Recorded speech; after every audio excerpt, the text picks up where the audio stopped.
Good evening. Oh my goodness. Good afternoon, evening, everybody. This is Corey Rosen with the Story Podcast.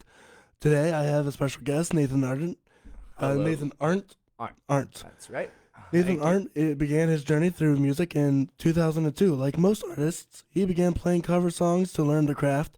As his senior year of high school ended, he developed a oh my goodness, he developed a Proclivity. proclivity. Proclivity. Proclivity. That's a word I haven't seen for a long time. Back in those vocab Right, worksheets right. in English, hey? Yeah. For bass guitar and the youthful urgency to become a screamer for post-punk band Captain of Compliments. After a 3-year stay in Queens, that's Queens, New York City, he returned home and played guitar for a group called the Wayfarer Experiment. Throughout his whole life, he wrote poetry and songs. The skill led him down to the position that he holds today, singer-songwriter. His style can be best described as acoustic and lyrical. Currently, he runs the open mic at Shamrock Cafe in Lancaster every first and third Wednesdays. Those start at like 6 or 7, right? They start at 8 o'clock 8 to o'clock. 11. 8 o'clock to 11. Yeah. Cool. And he'll be hosting Tell Us 360 for the entire month of November every Monday, and those start at 7. Those, I believe, start at 7. I actually haven't followed up on the deets on that one, but I'm also playing a couple shows in August to look out for. One Okay. on the rooftop and one in Sabine. Yeah, we'll talk about those for later for sure. For sure. You can find information regarding other shows and dates at his Facebook page or his most recent band page called The Picaros. This band was formed with his longtime friend and best man at his upcoming wedding, Matt King. He is also always happy to have fellow improvisational, that's another $10 word, artists join Nice. him, which makes for a unique show every single time. I've had the pleasure of playing with Nathan Arndt and getting to know him a little bit. Yeah. How are you today, my friend? I'm doing pretty good, man. Since the last time I saw you, which was what, Wednesday? Like You Wednesday, came in? yeah, I came on you Wednesday, yeah. It was nice to see you come out and jam for a little while. You always show your chops for sure. That Yeah. keyboard of yours is a little piece of magic. It's Sam's old keyboard, actually. Is it really? Yeah, Samantha Amelia. Amelia, yeah. Oh yeah, she's a good artist. She's a around really here. great pianist. I'm gonna have her on for sure eventually. Absolutely. But yeah, I was looking for a keyboard because I've never before I came out to this gigging community, I never had like a keyboard to Yeah. gig out with, and she was like, well, you can have this for like $50, and then she ended up giving it to me for free, and I'm Ah, like, oh, this is awesome. that sounds like her too. Yeah, super nice. Yeah, well, it's nice to see other people coming out to the Shamrock too, because this is only my second time really hosting it. And the fact that people just keep coming out more and more is really, really making me happy. I mean, I play for about 20 minutes to a half hour in the beginning, and everybody else took over, which Yeah. was great. Plus, it's funny to see the billiards crowd mixing with the Right, open mic it crowd. is a little bit interesting. It is. And my buddy Jake Hoffmaster was there, and he was really kind of helping buffer everything in between. And a couple of the players ended up getting tipped some money, I believe, too. So Yeah, like, yeah, it that was really interesting. I've never been tipped at an open mic before. hey, you played for 20 minutes and got $20. Yeah, You yeah, can't right. beat that, eh? I can't really beat that. Nah, you definitely can't. But so yeah, I kind of picked that one up because I've been trying to put myself out there a little more in terms of like, taking risks, I guess. Mm. So like I work over second job at Slugger's Pizzeria on 701 North Queen Street in Lancaster, and I did a delivery at the Shamrock.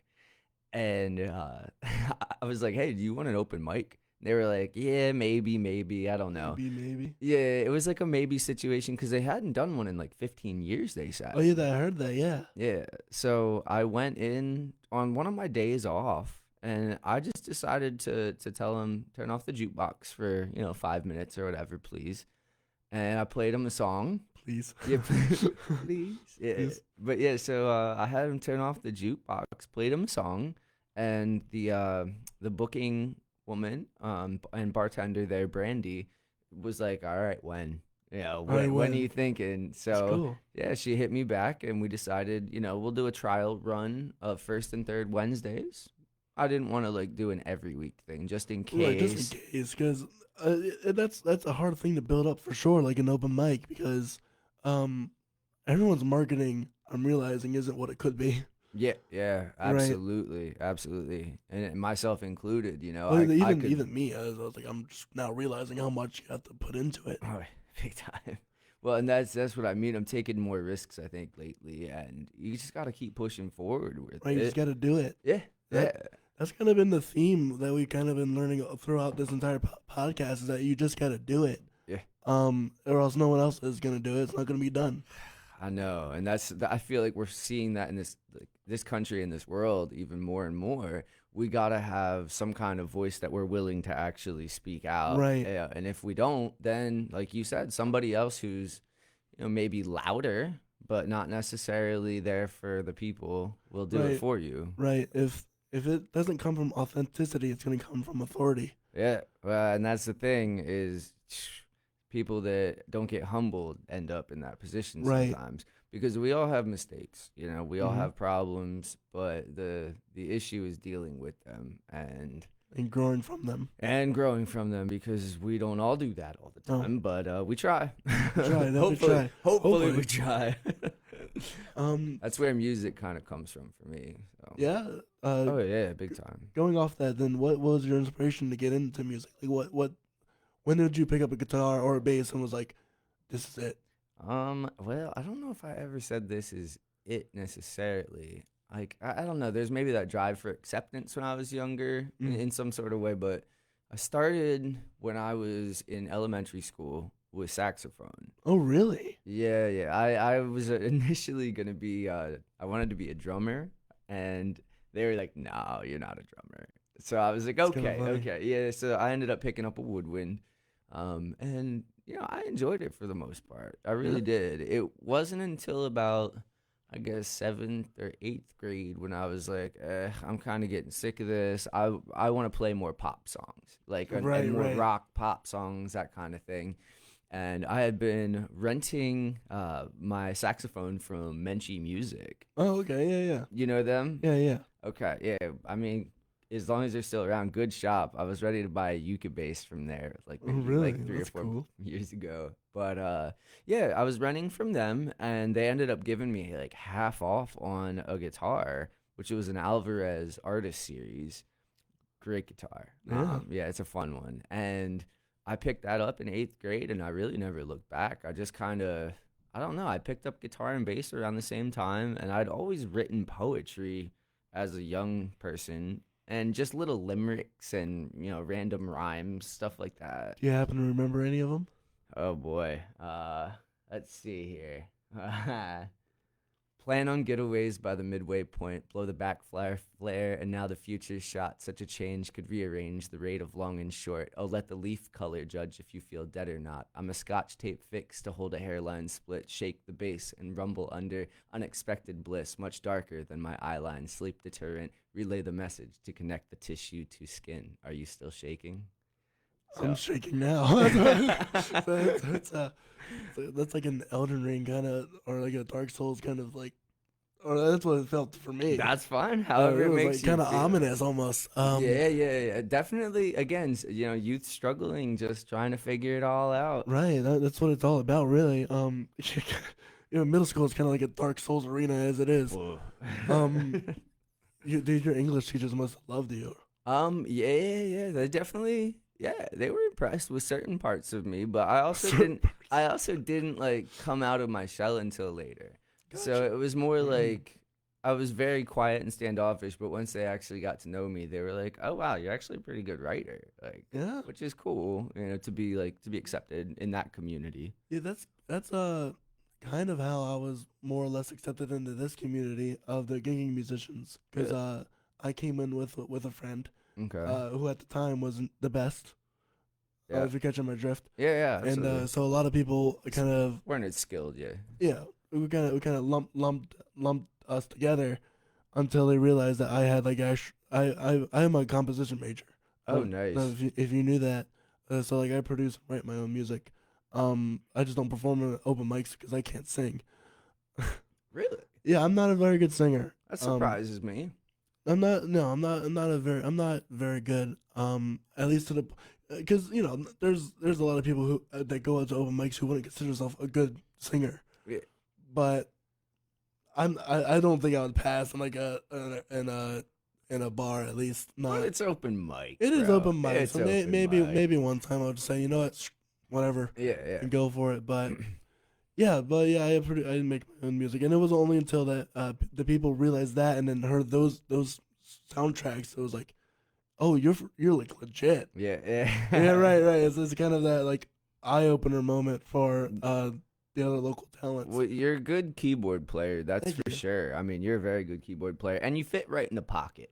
I do. That's Yeah, that's I've where it's noticed. like you can hear you have the the idea of, all right, nobody's taking over the high end or the treble, so Hmm. you fit right into it, and you find your own good melody, which is, I mean, that's the same with me for improvisation.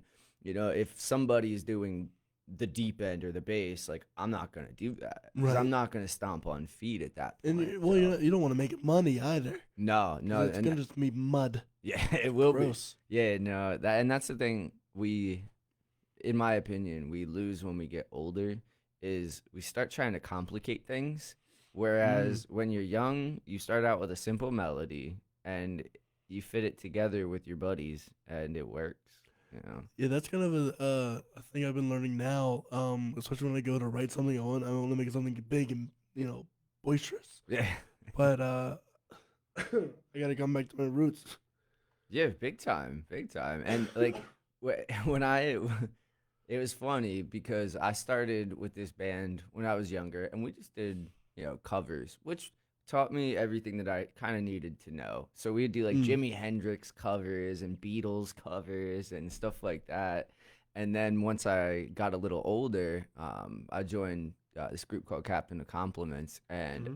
I essentially just started writing like melodic bass lines that Oh yeah. sounded, they were scattered and they sounded a little Well, they sounded a little schizophrenic in some ways, but at the same time it was me trying to figure out like what I could do that was simple but also the most right. Yeah. like a lot of post like hardcore bands, and then to be able to scream over top of some of it. I mean, I let a lot of demons out within the year or two, I would Well, say. that's kind of what music's all about. It's like letting like your inner demons out, letting them flow through, because that's like one of the main methods for humankind to let things go, Oh yeah.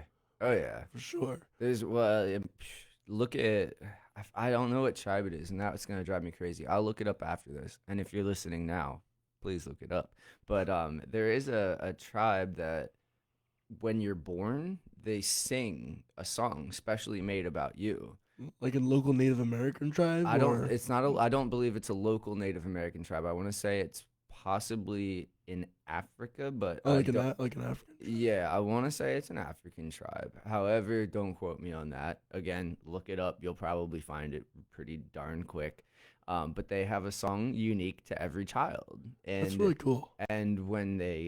when the child messes up at some point, which inevitably we all do, Hmm. they gather around in a group and sing to them in their song, and That's gotta be the most heart wrenching, most convicting moment ever. If you like messed up and everyone just starts singing the song you were born with, yeah, dude, that's gotta be like heart wrenching, it could be heart wrenching, and it but also also, like heartwarming as yeah, well. it Yeah, both, it's both and that's yeah, the yin yang, buddy. yeah, dude.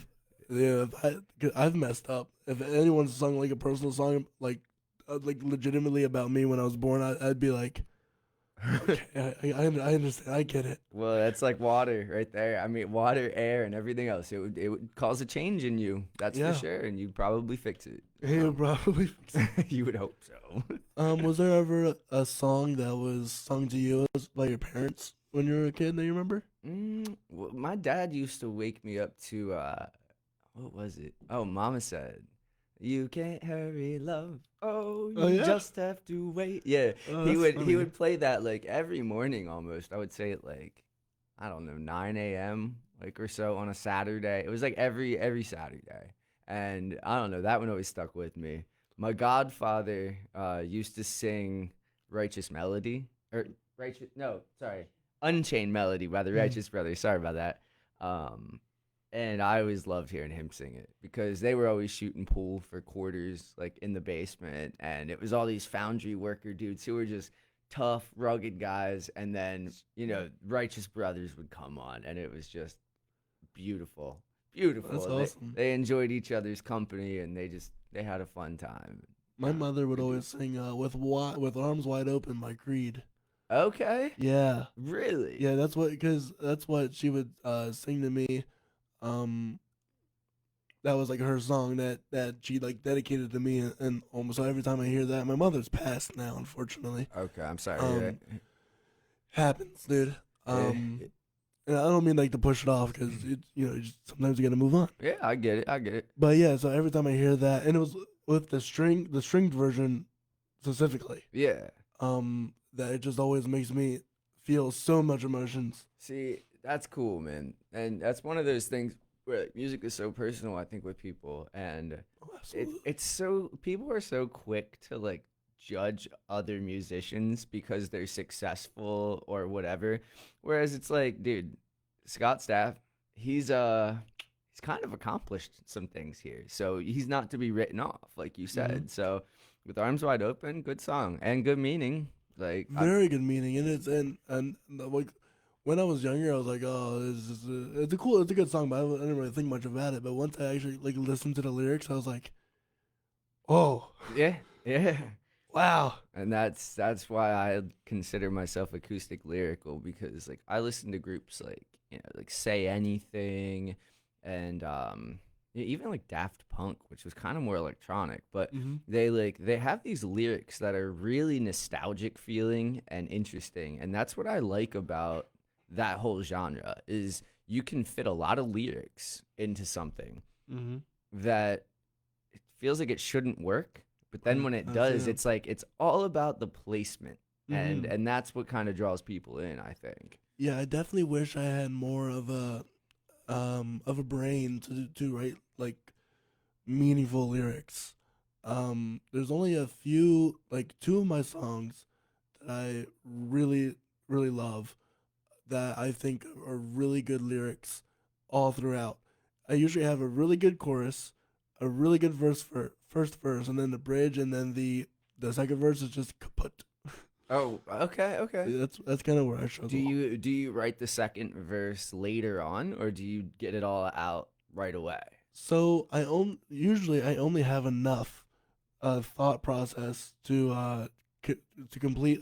Usually I have the chorus in my mind. Yeah. Because something I specialize in, or at least people have told me that I specialize in, are hooks.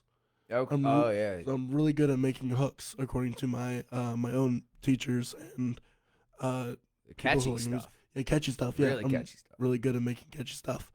Uh, but you can make catchy stuff, but if the lyrics aren't to par, then it's not entirely useless. But lyrics is what kind of makes song in the end. Well, you gotta have something to say. That's You for gotta, sure. yeah, you gotta have something to say. And if your first verse is good, like I'd recommend writing it the same day.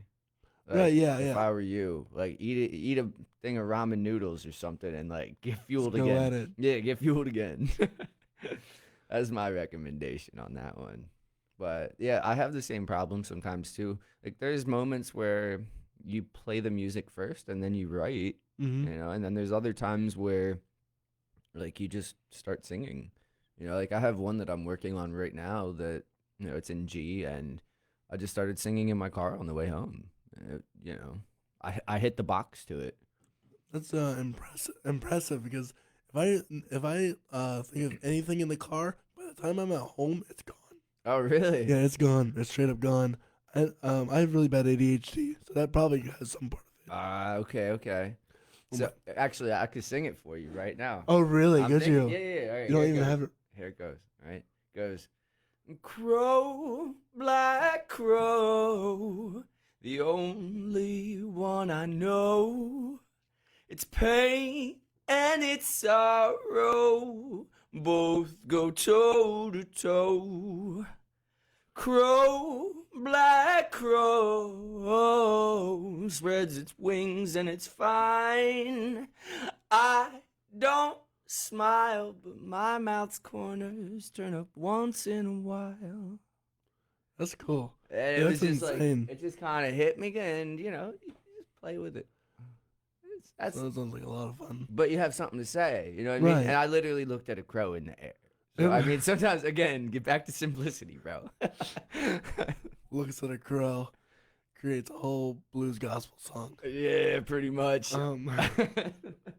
Well, I mean, That's think about great. it. That's a misunderstood animal right there. Oh, for sure. Yeah, and especially like when you get into the raven category, like they can Mhm. actually speak to you. They can actually speak it. They will remember you, and they will hold a grudge against you too. They definitely will Um, hold a grudge. Yeah, Yeah, they're like one of the smartest birds. I think even smarter than parrots on some level. I think. yeah. Oh, well, I mean, if they can talk for sure, and they'll bring you presents too. Yeah, and they actually one fun fact I love about crows and ravens is that in order to crack nuts open, they'll fly high, well they'll either drop it or they'll just place it on the road and wait for cars to come by and then They cracks the nuts open and they know that those big iron things are the squishy oh, the things. squishy things. Yeah, They squish stuff.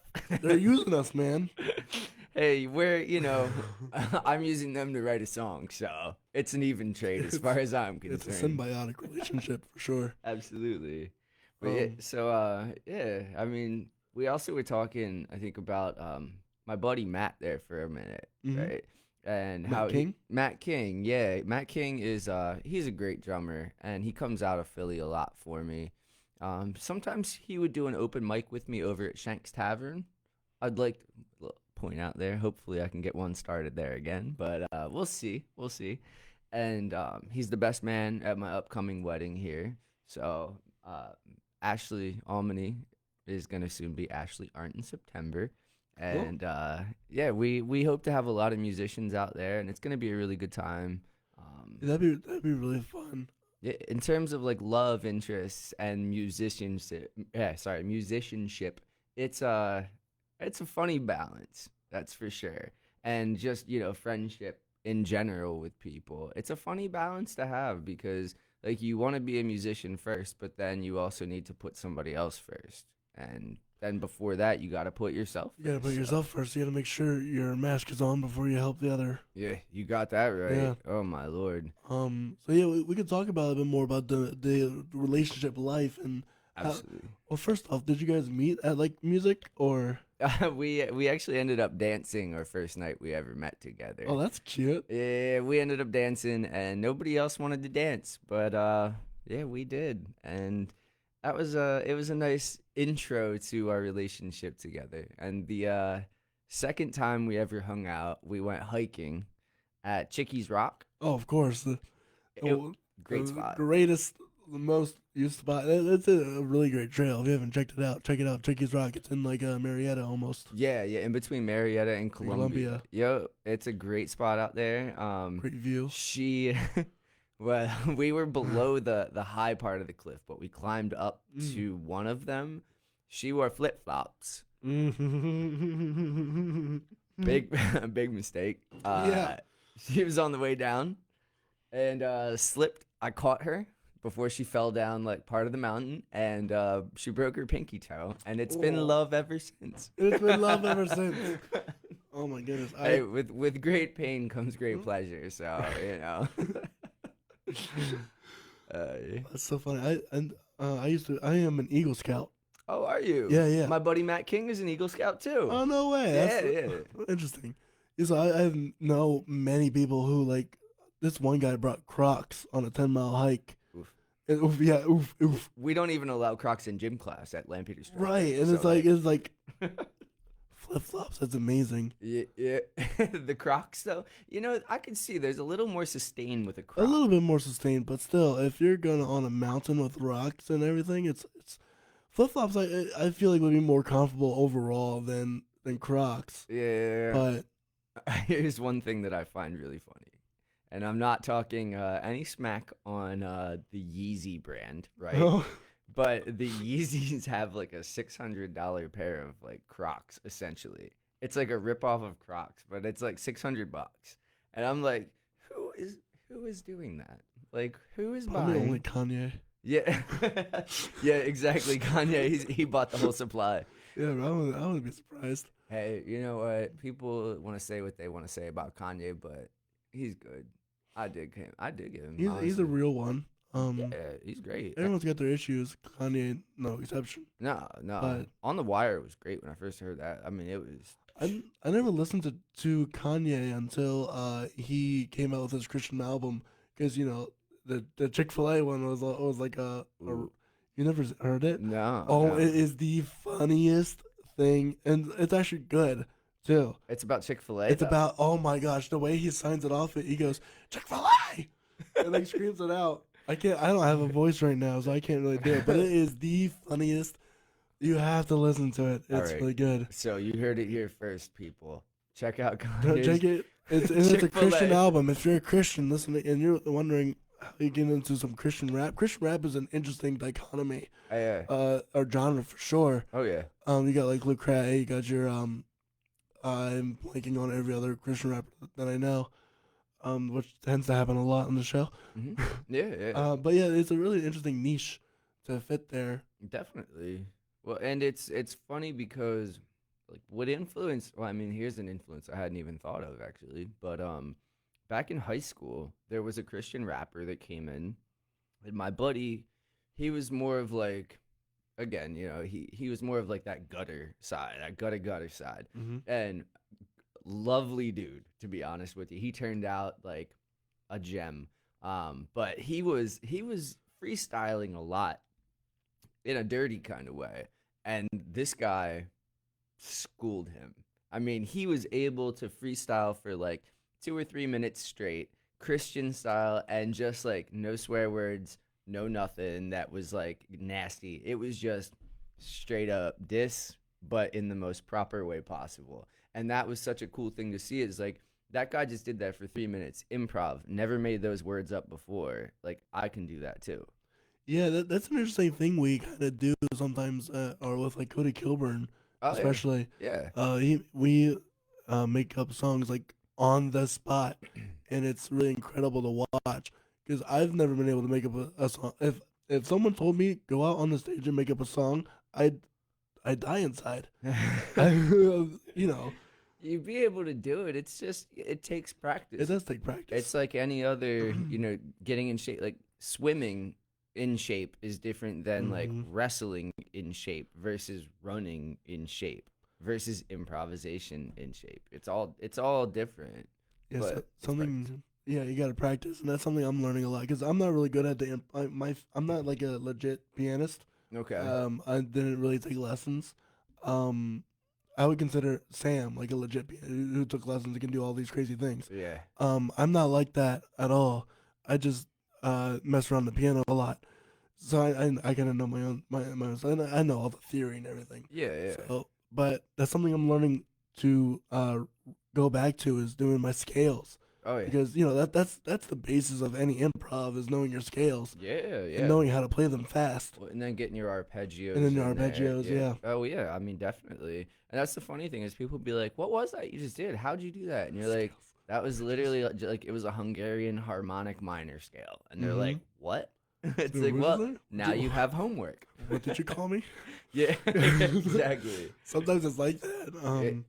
How often do you play with Cody Kilburn? Because Um, he's good. He's been popping up around the Lancaster scene a lot lately. yeah. So right now, I try to play with him at every single event Okay. because he actually picked me up.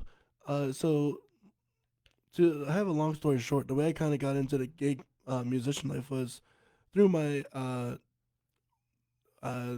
through my friend, and we were at Telus, and he was there, Cody Kilburn, and we were outside at the Play Me piano, and I was just messing around, and Cody was like, "Yo, you know how to play Jealous?" And I was like, "I can figure it out."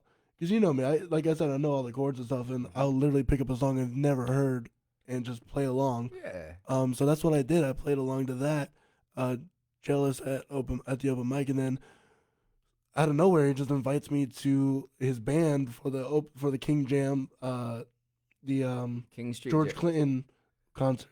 I played that. Yeah. Yeah. Okay. Wait. So we played the Parliament show then. Well, Something's happened, and Cody couldn't end up couldn't doing it. Okay, But got you. but I was gonna be the pianist for that. So that was cool, and that's kind of how I got introduced to Woody, to Henry, to uh Bjorn, everyone else Yeah, in the scene. And yeah, so that's what I would consider my like quote unquote big break into the music scene was Cody Kilburn, and ever since then I've been helping him like produce some stuff. that's cool. I've been helping him you know orchestrate his songs, Yeah. and stuff, just small stuff like that that really makes or break a performance. Yeah, and that's I think like what you're alluding to is a really good piece of advice that a lot of musicians probably want to know is like no matter like if you fully are I guess like involved in that genre of music, do it anyway, you know? Oh yeah, for sure. That was a whole topic we had. You gotta learn to break out of a genre, and because what are you gonna do? How are you gonna grow? Yeah, exactly. And how you gonna mix new stuff into your own genre? Country's been done for 100 plus so years. Yeah.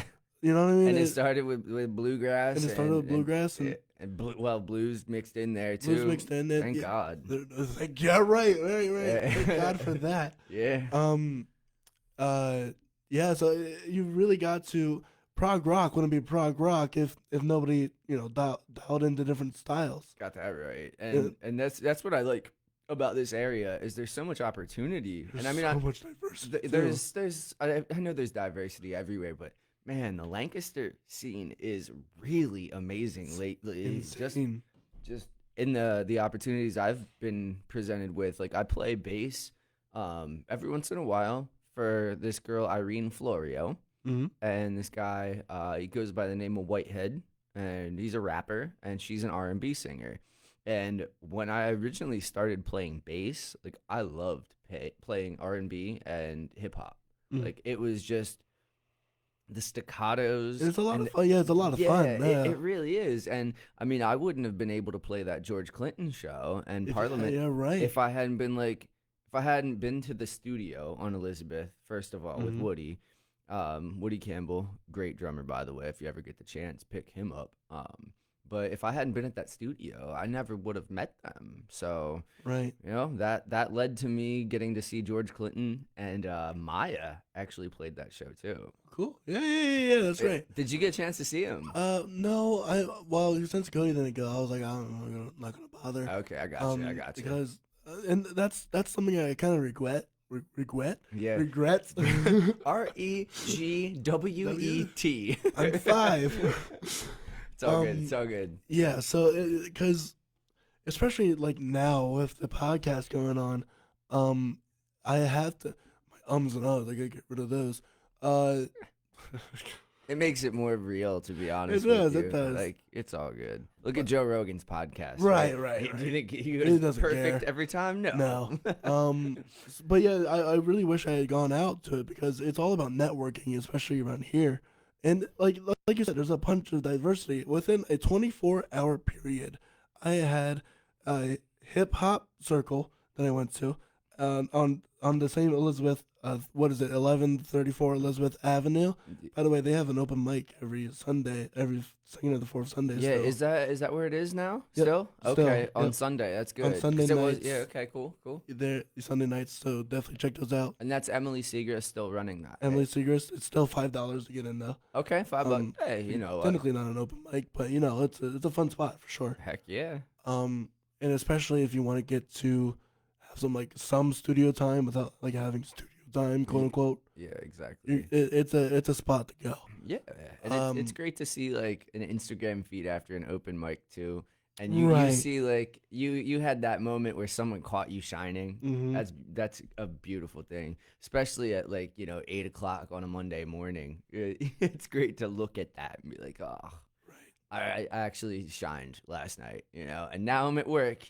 And I'm shining here too. Yeah, exactly. Right. So yeah, I had the hip hop circle, and then I went to 551 West and Octavia Blues. Yeah. Blues Harp. Yeah. band Yep. was there, and that's like a whole bluegrass, like harmonica, like legit folk music. Absolutely. They're Like good. They're good. complete 180 Yeah. of like rapping hip hop scene in some aspects. And then within the same 24 hours, I go to a more country rock Easter service. Oh yeah. Yeah, well, yeah, because I so the timeline is a wild timeline, because I wanted to break into these different circles. I made a conscious effort to break out into these different circles. It was like a $10 concert happening at the studio. So I was like, I can do $10. $10 is not much at all. Yeah. And then I get introduced from all these cats from Harrisburg. Oh, nice. Yeah, so I'm gonna have them on the show Did you meet eventually. Jay? Jay, H-Mac. Yeah, he's the sound guy to H-Mac. James, or Jay. Jay? Okay. Jay, yeah. No, I haven't. I've only been to HMAC like a few times. But I know James Kipple, the guy who runs it. Okay. The, Nice. the Nice. open mic. Right on.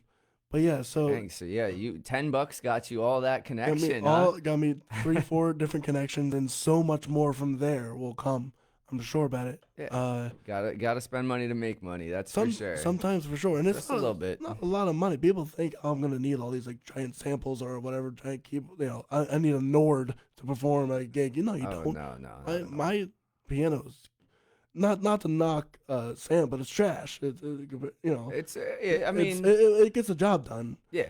because the pedaling doesn't work anymore. But So it's how you like perform with it though. Too. right. That is a big true. thing. You got to deal with what you got. Yeah, and that's where like my guitar that I have right now, it doesn't plug in as a 1/4 inch in the back. I got like what is it? I got just like a little input for the sound hole, and my buddy gave me a compressor pedal. So I use that with it, and it evens out the sound with the vocals on the PA. So I mean, it works. I'm happy with it. That's another thing I've kind of noticed, especially like Robin, who has like a violin. Mm-hmm. She has made her violin. She's mic'd her violin essentially like a permanent. Is it a permanent mic? I think I don't know if it's a transducer pickup or what exactly it is. I just know Robin is she's a mystical, majestic violinist who shreds her bow almost every single and then continues to play with her stick. Yeah, and it's I'm gonna have her on Tuesday at 3. Okay. So if you're interested in hearing a violinist who's been all over the world, played in the streets of Paris, Oh yeah, California. when I know she played with like Ween, like Dean Ween before. Really? Oh yeah. I mean, she's played with some cool people. Definitely. Yeah. What time did you say that was and when? That's 3:30 p.m. Next Tuesday. Okay, next Tuesday. Nice. Next Tuesday. Yeah, definitely. Yeah, people should check that one out. That'll be cool. Funnily enough, all my I've had to get into some of the analytics of the show behind the scenes. I've had like 5,000 different people reached, and the majority of that came from Robin. Get out of here. Yeah, I believe yeah. it. I believe that. It was kind of scary because one I had previous guests, not messes. Guests. Guestesses, gotcha. Guestesses. And they didn't have that much reach. Yeah. And that's typical for a local scene anyway, because everyone knows each other. Yeah, I was gonna say, I think maybe like 45 people liked it, but people will tune in. People will tune in for sure. Yeah. But when I saw the number get above 500, I was like, oh. And then when it got up to like 3,000 on her end, I was like, oh. Yeah, she's been around, man. She's a good player. Well, she's a good player too. So I wouldn't expect anything less. Yeah, and her band Lava Cave is great too. It's great, yeah. I think they're back in action now. I think they took a hiatus for a while, They and did. now they're back at it. And Leo DeSanto's brother, what is his name? I don't know. He's the one-man band that's gonna drive me nuts. I think Nick DeSanto. Nick DeSanto, yeah. He's the one-man band around here. Yeah, And, he connected with me actually. yeah, he and her write really good songs together. So I mean, check them out if you all get the chance. Lava Cave, they're great. So, Yeah. What do you think about playing a song here? You think we should do some music? So typically, what I do is as I wait for the radio portion to end, then I'll let you introduce your Oh, wait. songs. Oh, so they're actually playing songs right now. Well, no, not right now. There's nothing going on in the radio because then we'd be talking over radio, Okay. which is not fun for anybody involved. That's very true.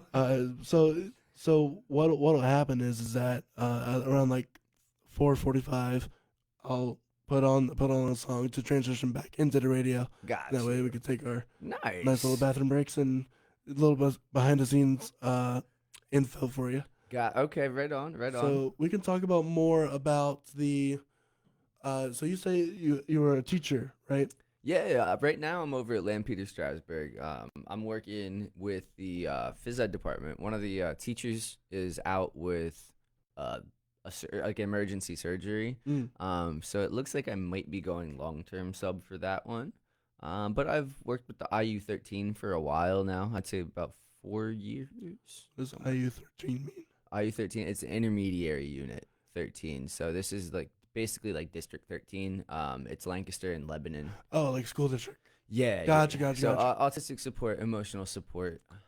But this assignment recently was just academic, like straight up academic, because I got emergency certified as a substitute teacher. So I've been covering like music classes, Spanish classes, English class, and phys ed. So Do you yeah, speak Spanish like legit? I can speak a little bit of Spanish. I mean, I know enough to teach the basics of it. Gotcha. But yeah, other than that, like I can kind of understand what people are saying for the most part, but I can't fluently speak it. That I've done Spanish for 3 years, and I didn't learn anything in high school, but I learned a lot because a lot of my friends around here were Hispanic speaking Yeah, as yeah, well, and you kind of had to learn because they would get angry or upset, and they just start speaking in Spanish, and they're going a mile a minute yeah. speaking in Spanish, Yep, yep. and you just at that point you have to understand because they won't repeat it again No, in no, English. that their face will say, "Psst, make Yep. sure that you listen Make the sure you first listen time." now, and if you don't get it, you're gonna get it. Yeah, my buddy lived in Oviedo, Spain for a little while. So when he came back, he was very adamant about like making sure that he practiced it.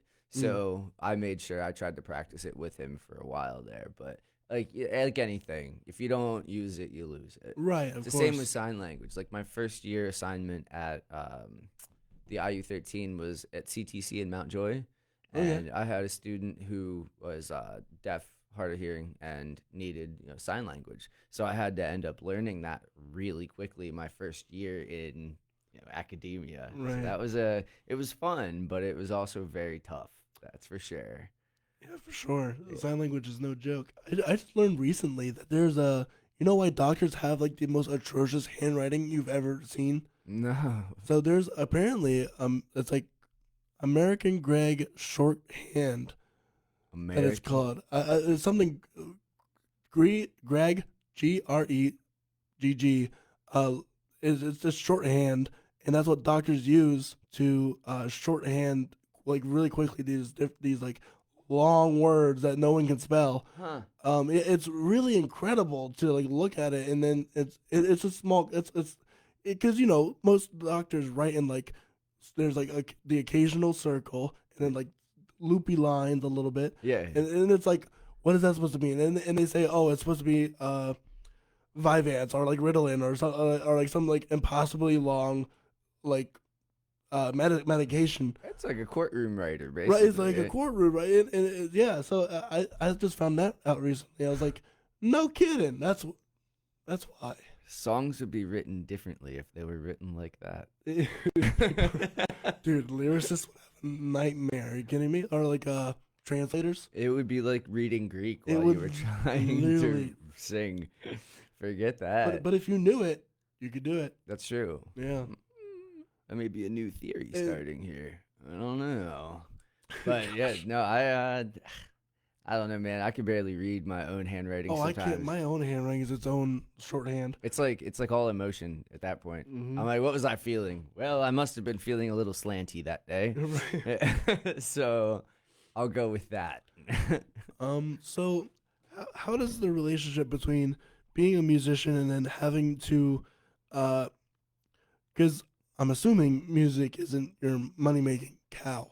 No, definitely not my money making cow. This is something that like I would never want to get famous necessarily. I would just want people to appreciate Mm. what I do, appreciate who I am, and hopefully, I can tap some toes and get people to nod their heads with some songs.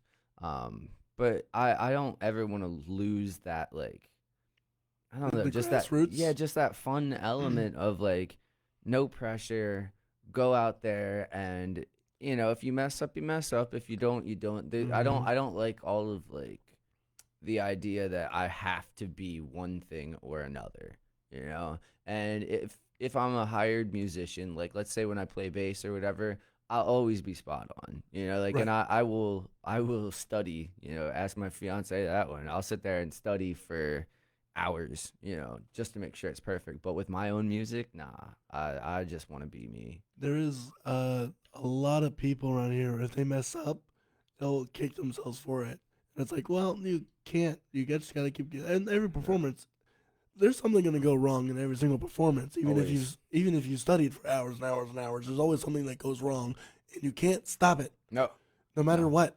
And people gotta realize that they can't stop, you know, nature from happening. Yeah, Murphy's law is gonna happen whether you're prepared for it or not. absolutely. It's just how much mitigation do you have? Well, damage control before it happens. Like, Right, yeah, yeah. preparation is always the best thing because you got to have extra picks, you got to have extra strings. You definitely want to make sure they're all at arm's reach at any moment. An extra capo. Yeah. Just Well, yeah, capos disappear. that's for the people at the open mics for the most part because yeah, they steal them. Well, They don't try it. They just, no, yeah. they It walk just away with happens. them. Yep, and then you got to have another one on hand. So, Hmm. yeah, I'd say like preparation is always the best thing, and just getting comfortable, like I said, with improvisation. Like, if you're a good improviser, when all that stuff goes wrong, you won't feel weird about it. And that's what I always feel about art is let's say like if I'm painting, right? And I mess up, I can always completely cover that canvas again and do it over or paint a whole different painting. Hmm. Like the beauty in Or art, or it's a happy little accident, like Bob Ross would say. like Bob Ross would Yeah. say, but art is an accident and running with it is kind of what makes it special, I Hmm. think. And that's the key to improvisation. You mess up, go with it and Go with own it. it. And besides, the audience ain't gonna know if you messed up or not. They're gonna congratulate you either way. Yeah, So true. there's no point in moping around on it because if you like truly bombed, then that's like something to consider. Yeah, yeah. But if it's like something that nobody else noticed, no one. I mean, you can like critique yourself for it and like take note of it, but it shouldn't destroy your entire night at all. No, just go drink a ginger ale, eat a piece of pizza, and And you're go good. back at And it. yeah, and you're Yeah. good to go. Like whatever. Like that's kind of like the victory at the end of it all is that like you get to step off the stage and you're just one of the audience members. Hmm. And if you can be an audience member, you're probably going to be a better performer. Yeah, that's fair. That's something I've been kind of realizing too is playing the room Yeah.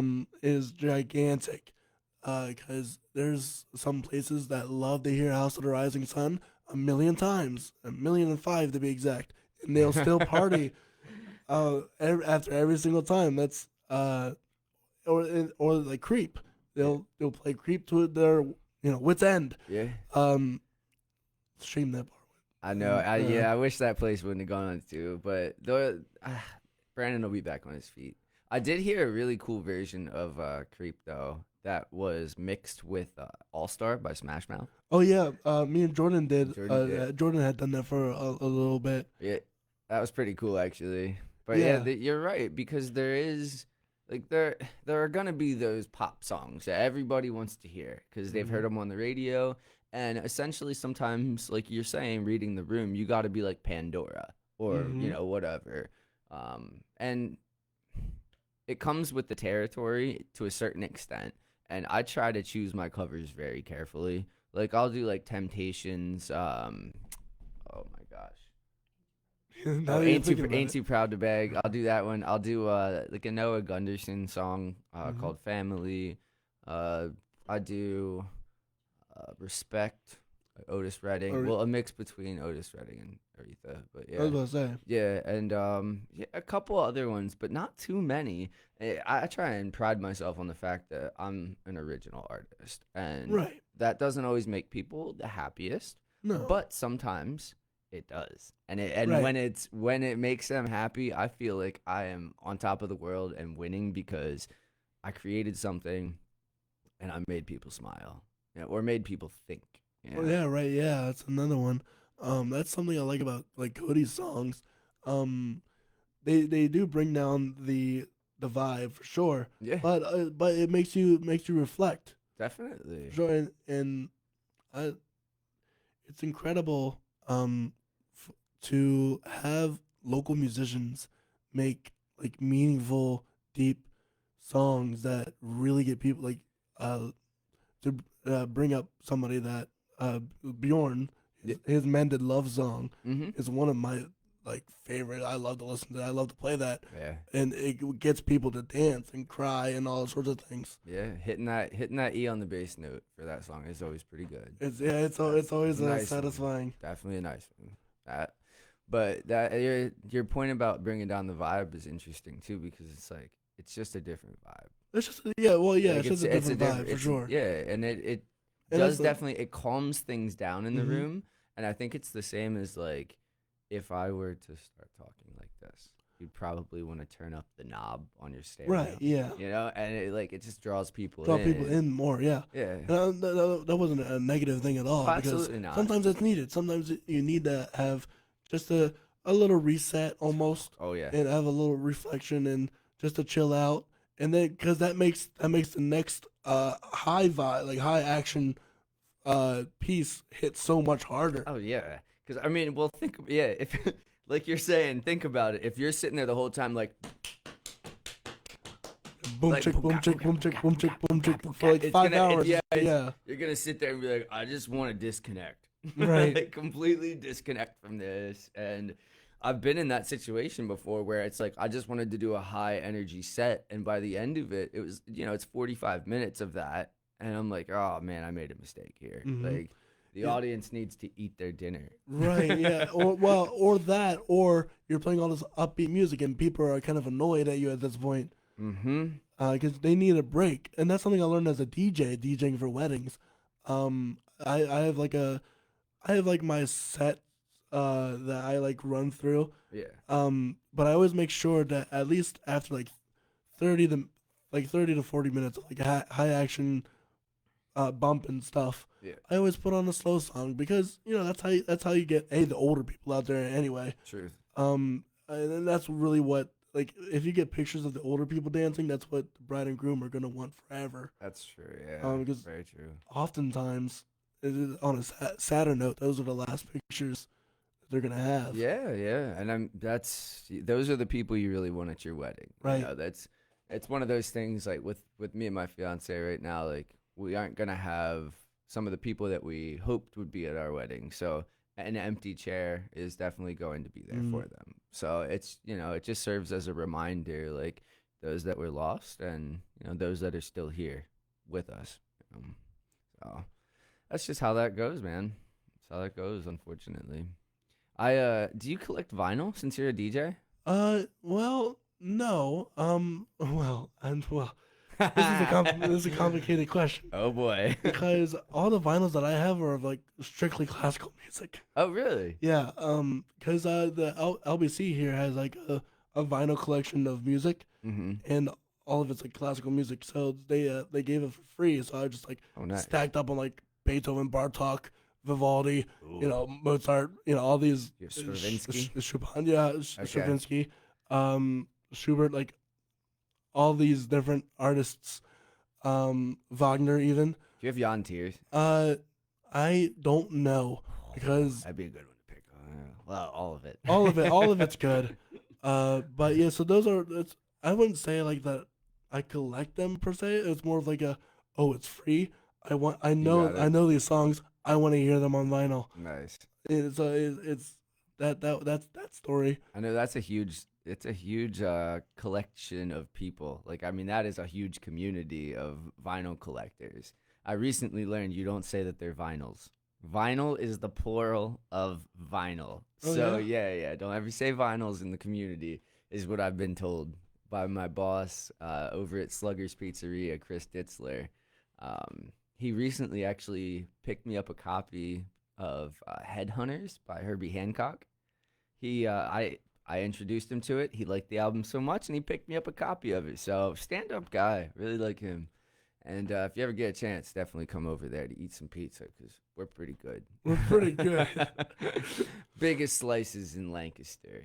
Weird flex, but that's what we're at. Interesting. I just learned recently a fun fact about pizza is that one solid 18-inch pizza has more pizza on it than like two 14-inch pizzas. Oh, I guess that makes sense.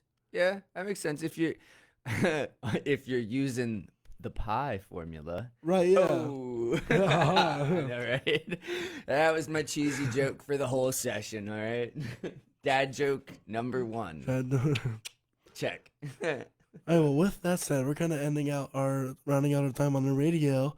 Where can the people listening find you? They can find me at the Picaros Facebook page. They can find me at Nathan William Arndt on Facebook. And Any Spotify? not on Spotify. We do have a YouTube channel. You can Okay. find us there. I also have a SoundCloud account. And you have a camera right there, right? There's a camera right here, but you can also read it off. You want to just hold this up there? Oh. Yeah, just hold that up there. That's Is a there- business is card. there- Yeah, oh, yeah. yeah. So if anybody wants to take a quick look at that, This is- it'll I've have done this. before. It'll have the SoundCloud account on there and every other way to contact us. My personal phone number is on there as well. I'm always open to take any calls or text messages. And yeah, that's me. And you're gonna hear some songs right now. So Yeah, do you want to introduce the first song? yeah, the first song is called. Actually, you want to switch those two? I can just. That's the undertones is what you want to play? Nah, Cicada. Cicada? Yeah. This first song is called Cicada Song. And it's just about, not casting stones when you yourself have a whole load on your back. Then here's Casting Stones. Or Cicada? Cicada is it called? Yeah, it's Cicada Song. Cicada. Yep, Cicada yep. song. Yep. Whoopsies. There we go.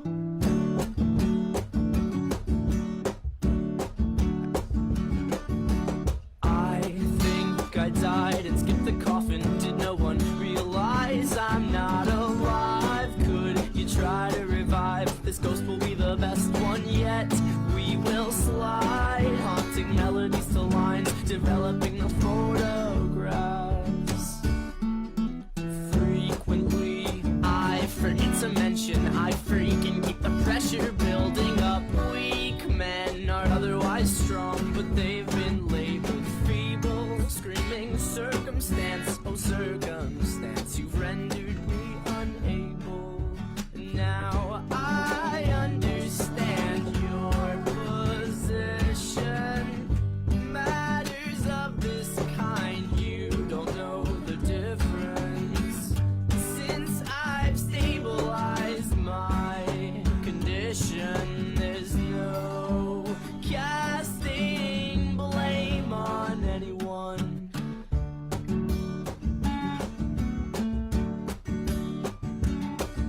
You know, they used to say that no news was good news. These days it's the opposite. Where have all the trusted gone? We shouldn't need such reassurance.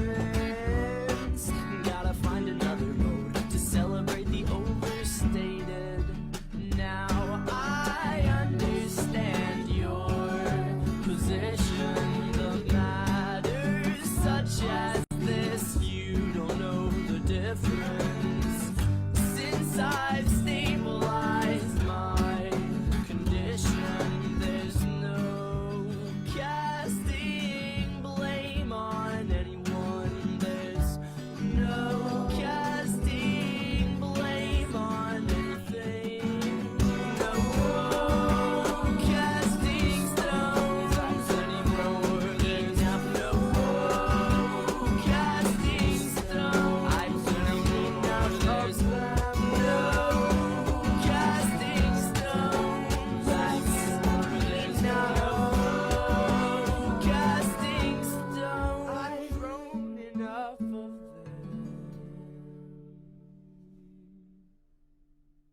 All right, that was Cicada from Nathan Arndt.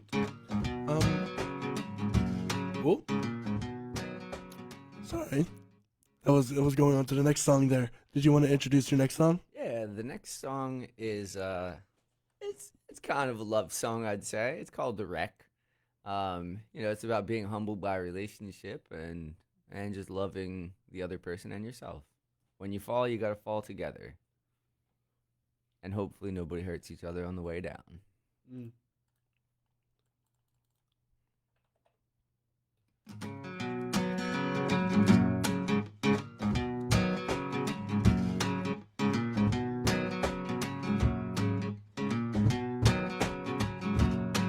The last time I listened to my message receiver, you called to say you loved me and goodnight.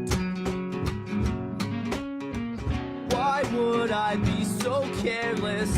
My jealous ways will end. The last we talked, you said you need some time.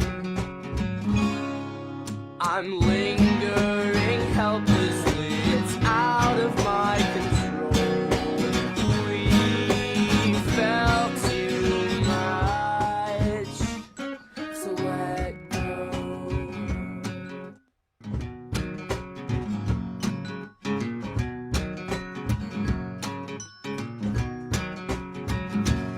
I rang to speak of all I'm sorry for. Can't you hear my call? Like leaves to speak in the fall. Please don't you lose my heart. I've trusted you with it. Abandoning isn't facing. I'm lingering helplessly. It's out of my control. We felt too much. So the last time I listened, the last time I listened, the last time I listened to my message receiver, you called to say, you called me. Now I'm lingering helplessly, withering helplessly.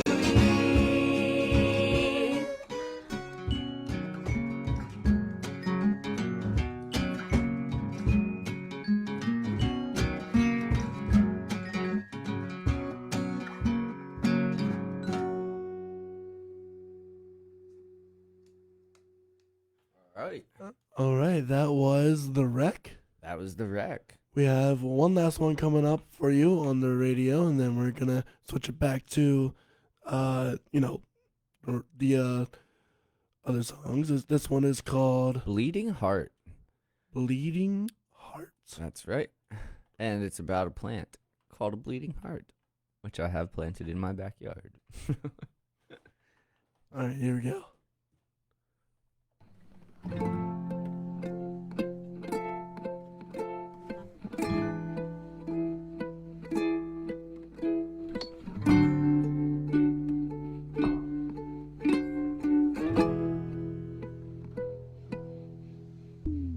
I am just a bleeding heart transplanted in a sunny spot. The gardener does the work with me and then she leaves. But something's not quite right. The main attractions are inside, clowning around and taunting. Come on, all you pros. But the fair green thumbed lady, she tells me about the trials of the human being and of an ocean open wide to carry off all her pride and wash the troubles away. But if those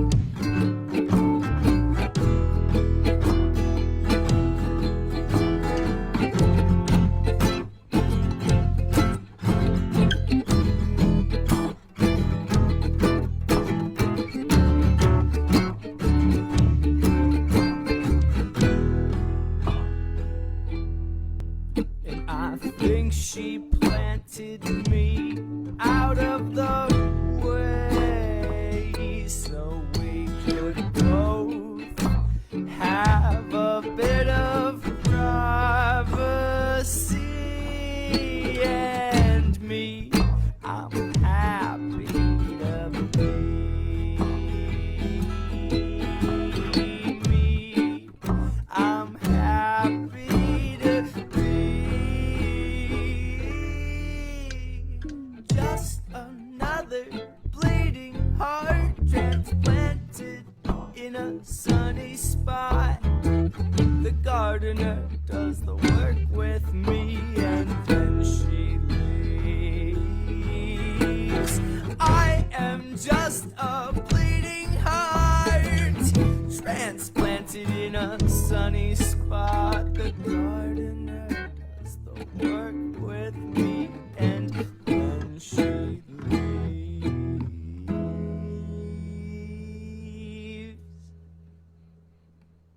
And that was Bleeding Heart by Mr. Nathan Arndt. That's great. So we're going to go back to the radio's regular schedule program. If you want to, we're going to continue on Facebook Live. So if you want to follow up on our conversation, you can follow us at this story. It's got big red letters and it's called A Story on Facebook. It shouldn't be that hard to find. No, definitely not. Well, yeah, right. Because that's the most generic name ever. Hey, sometimes those are the best. Sometimes those are the best, and that's what the marketing goes with that. The marketing company told us that? Well, The business daddy. the business As daddy. John Oliver would say. All right, well, we're going to go to the regular radio. If you want to join us on Facebook Live, go ahead and join us.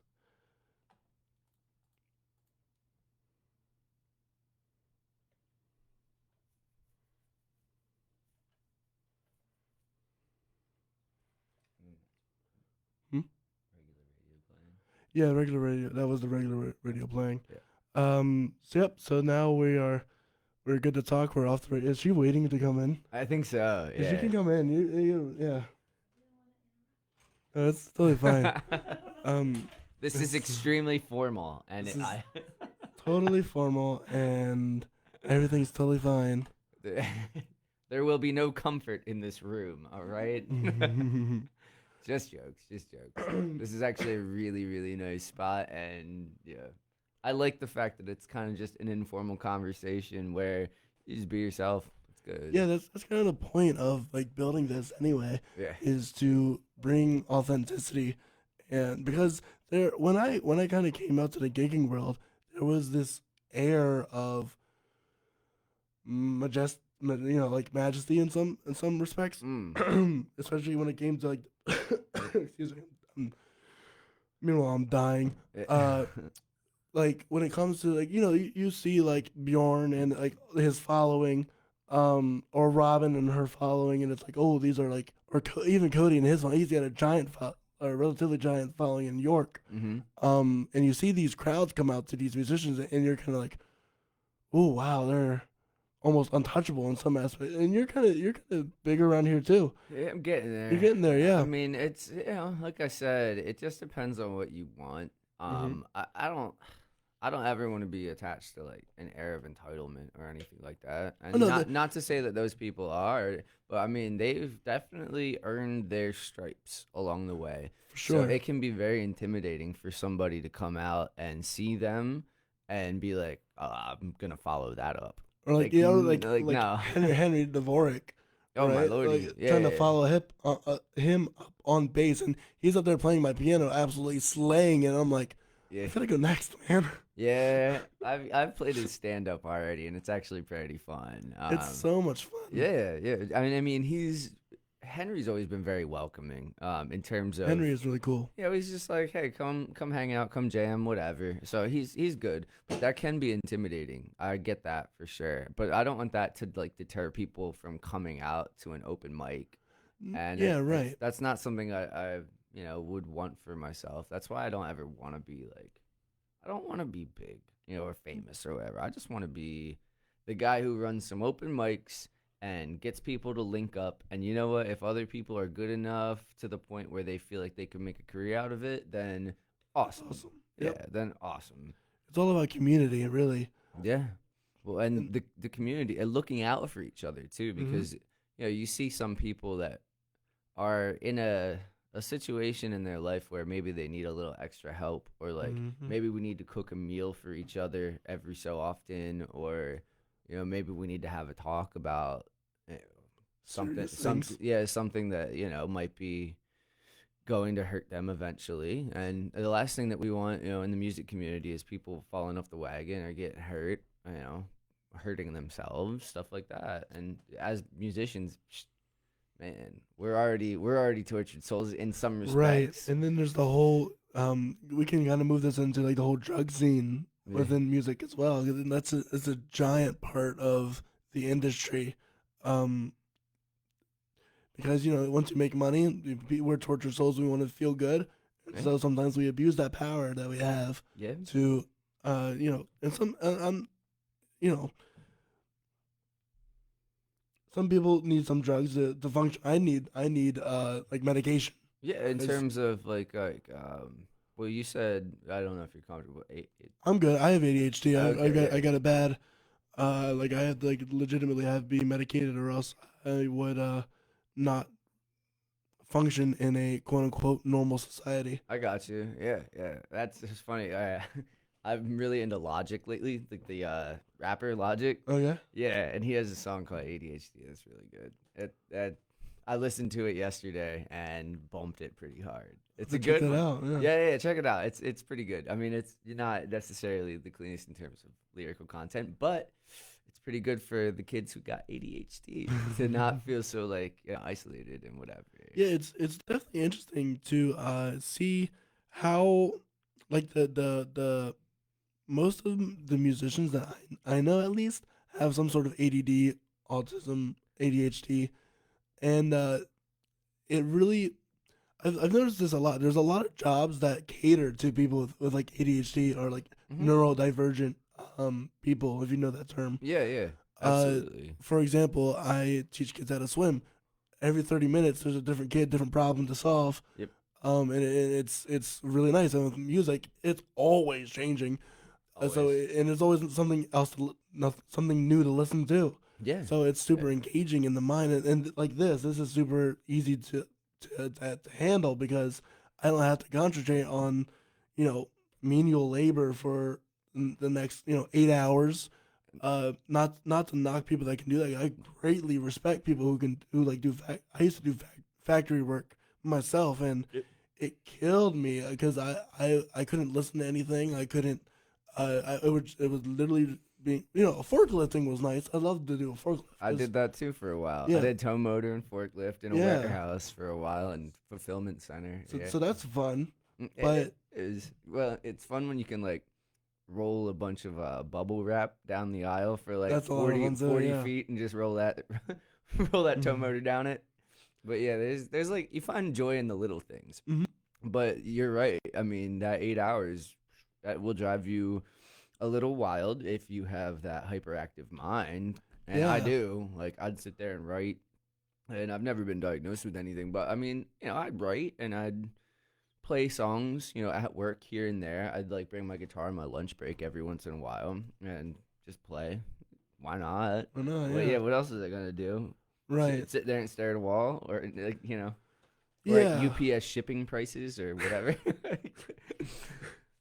But yeah, so I mean, yeah, it's a funny scene to deal with because it is very precarious, in terms of drug use and things like that.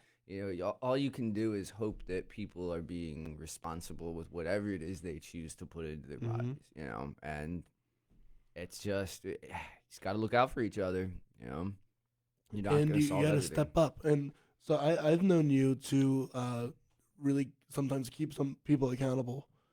So how does one do that in a nice, kind, respectful way, but still gets the point across that, hey, you need to check your stuff? Well, first, I'll be the first to say, I've messed up on my own, which I don't think you can learn how to hold someone accountable without messing up. Exactly. Yeah. But you also can't lead by example unless someone has helped you and led you.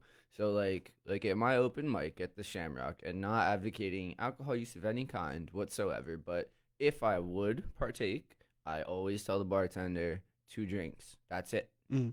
And that's anybody that's going to play with me professionally, like 2 drinks, that is it. I'm like Frank Zappa in terms of that. Like, I do not want anybody doing anything while they are playing music and influencing people. Because if you're under the influence, well, then you're not influencing properly. The second is keep in mind aesthetics, like which, what looks good, like what feels good, what makes you feel alive versus anesthetics. If you're numbing yourself out with anesthetics and you don't want to feel alive, maybe figure out what makes you feel alive. Make yourself feel good. Can you differentiate the 2 terms you use? Aesthetics. So I know what aesthetics means. I like the way things look or whatever. Well, feeling alive, basically. So, like, aesthetics meaning, like, right now, like, we chose to get up and do this podcast, right? And we're both pretty lively. Yeah, I look into your eyes, and you seem pretty lively right now to me. No, I sound dead. Well, you sound a little rough, but that's okay. We can figure that one out with a little throat coat tea or something. But anesthetic meaning like the thing that like a doctor would use to put you to sleep, essentially. Gotcha. So like look at the aesthetics and try and figure out how to get yourself feeling more alive versus how to numb yourself out. Because a lot of times I think problems come from when people want to numb their pain as opposed to like be solution oriented and face it or have an outlet for it. That's not. They kind of dwell in it without. They let it bottle up and fester. Yeah. And then all of a sudden there's this giant problem that it seems insurmountable. And look, it's tough. I mean, once you get started on something, like I've seen people get really in a bad spot, and they sometimes all it takes is like a couch to sleep on, or a good meal, or a shower, or something. Shower's important, especially yeah. If you are ever like feeling depressed or just down in the dumps, a really nice shower and not a short one, like a decent long shower for sure will definitely it'll lift up your spirits. It will, and it'll also put you to sleep. It will also put you to sleep, and sometimes that's also what you need. Sometimes you need to sleep because you can drive yourself crazy staying awake Oof. or consuming media constantly. Yeah, and sometimes you just have to. All right, it's 11 o'clock. I gotta get up at whatever time tomorrow. Yeah. Especially if it's like 5 or 6 at 11 o'clock, you should probably be asleep at that point. It's time to stop watching music videos and stuff. Right, or binge watching Netflix. And this is something everyone and their mother has done. Yeah, absolutely. So I do it all the time, and I get really frustrated at myself in the morning for it. But yeah, part of it is having that motivation to just get up and do something. Because we've all been in that position where we're like, what are we even doing anymore? Like, something's got to change. Yeah, that was me after college ended, and I had like no job or no routine anymore. And I was like, okay, what do I do? Yeah. I was like, because I was staying in bed all day. Because I'm an introvert as it is anyway, so I don't like going around. And so I was staying in bed all day watching YouTube videos, not even like making music or anything. Yeah. But I totally had the capacity to do so. Because it's literally if I have a loft bed. Okay. And so underneath that is my desk, which is also super unhealthy. You're working where you sleep. I'm working where I sleep. Yeah, it's super super unhealthy. But it's like the only possible thing that I had. But you can lift those blinds up real quick. That usually will help. Yeah. Oh yeah. Sunlight is. Oh, it's so important. Especially with like the pandemic kind of still going on. Vitamin D. You gotta get that vitamin D because it is so imperative to your health. Yeah, big time. Your white blood cells can't function. They cannot really well function without it. You will be sick if you stay inside for so long. Yep. It's so imperative. And it doesn't have to be much. Just go outside, go for a walk. Or eat lunch outside, eat dinner outside, something like that. Especially when eating. Eating, yeah. Eating is healthy too. I mean, because sometimes you get caught in that routine where you're like, I could sleep an extra 10 minutes, but it's like you should really eat Yeah, your you gotta eat oatmeal or your whatever. breakfast. Yeah, eat something. You know, you gotta get started with your You day. gotta be able to fuel yourself with with important stuff, Yeah. and that's a whole nother conversation, especially within the Christian world. Coffee, the dangers of coffee, Oh yeah. and being oh yeah, dude. I don't drink coffee, I but don't either. I okay. don't either. And but knowing all, it's funny. Almost every single coffee shop around this area is owned by Christians. Really? Yeah, Okay. it's the niche that we fill perfectly. Interesting. It's So because you, we don't do any other drugs, but coffee, caffeine. well, and that's the thing is I know in like the AA community, coffee is a really, really big thing. So I wonder if some of it isn't like, I mean, maybe, and I'm not saying it is, but I'm speculating. But Christianity is really heavily tied to AA, which I know, Oh, absolutely, I know yes. it's helped so many Yeah. people out. You know, and they share their stories in AA meetings, and they drink a lot of coffee. So maybe there's something There's- to this here. Well, because you can get addicted on caffeine just like you can any other drug, and it's especially prevalent in America because we live in a society that is kind of you need to be awake at all times, Yeah. and you have to get your local Starbucks, so you have to get maybe 3 or 4 cups of coffee before you're ready to go, and that's dangerous, man. Yeah. Especially if you're drinking like 4, 5, 6 cups of coffee, that's that you are addicted at that point to the drug. You are in heavy dependence to that drug. Truth. If you cannot wake up and at least like drink a cold bottle of water, that should wake you up. Yeah, it does actually. It literally does wake you. It gets your that's- organs going. It gets your organs going. If you can't wake up from a cold glass of water, You're addicted. you are addicted, and that's a problem you got to figure out for yourself. Yeah. Coffee, Better than alcohol, though. I'll say that. well, for sure, it's not the worst thing in the world. I'm saying like it's this end all be all, but it's not the worst drug to be addicted to. However, it's something that you should keep in mind, Yeah. especially as you want if you want to have a family, because kids don't wait for coffee. No, they do not. No, They do not. and really nobody does either besides like adults. Yeah.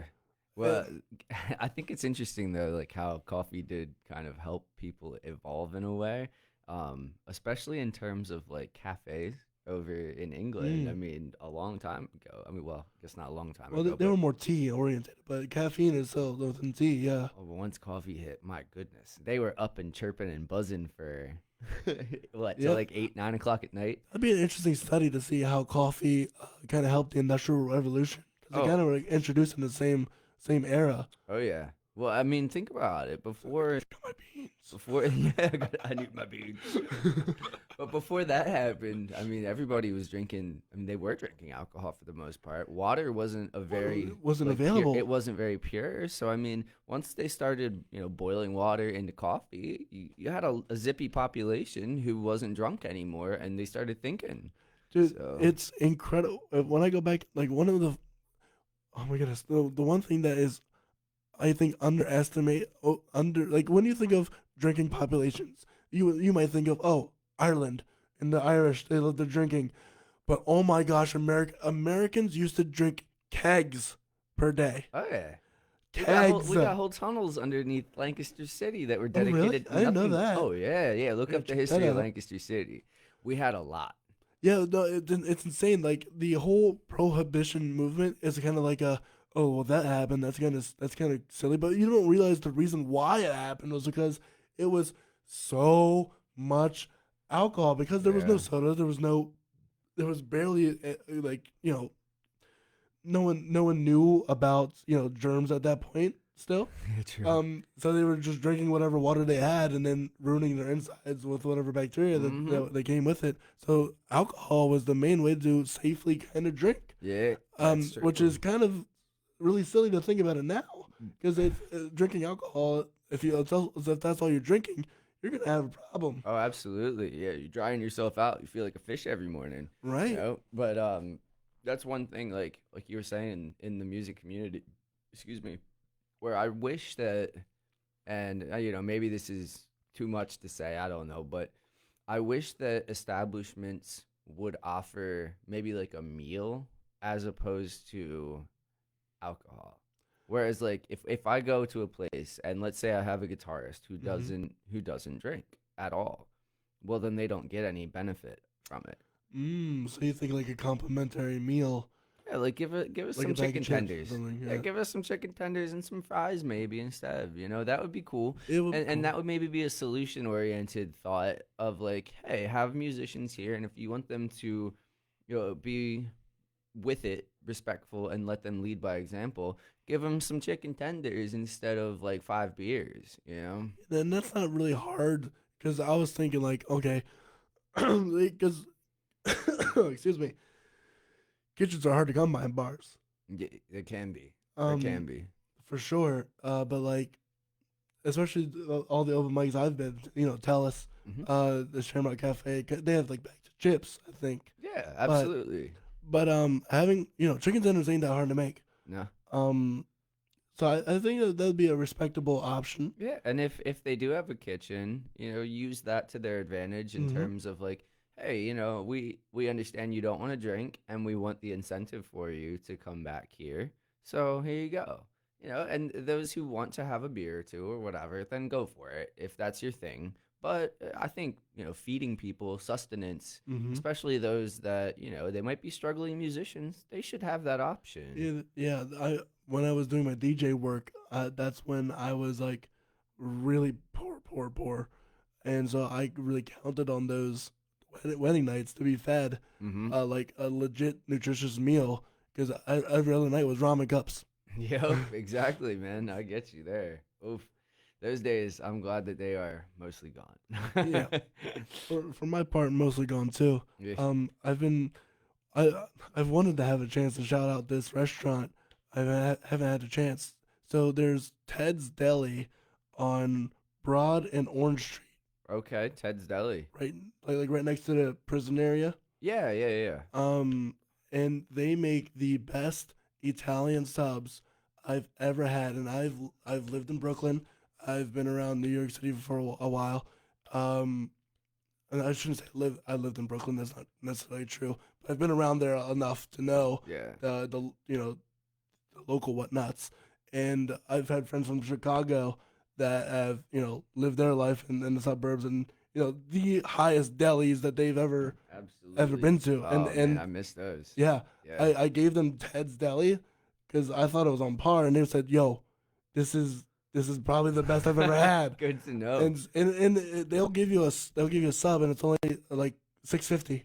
Okay. And it's, full on. Full on, boom. legit sub. It fills me up. Dude, I love Italian subs too, so I'll check that Right? one out. Yeah, I'll absolutely. check that one out. Right on.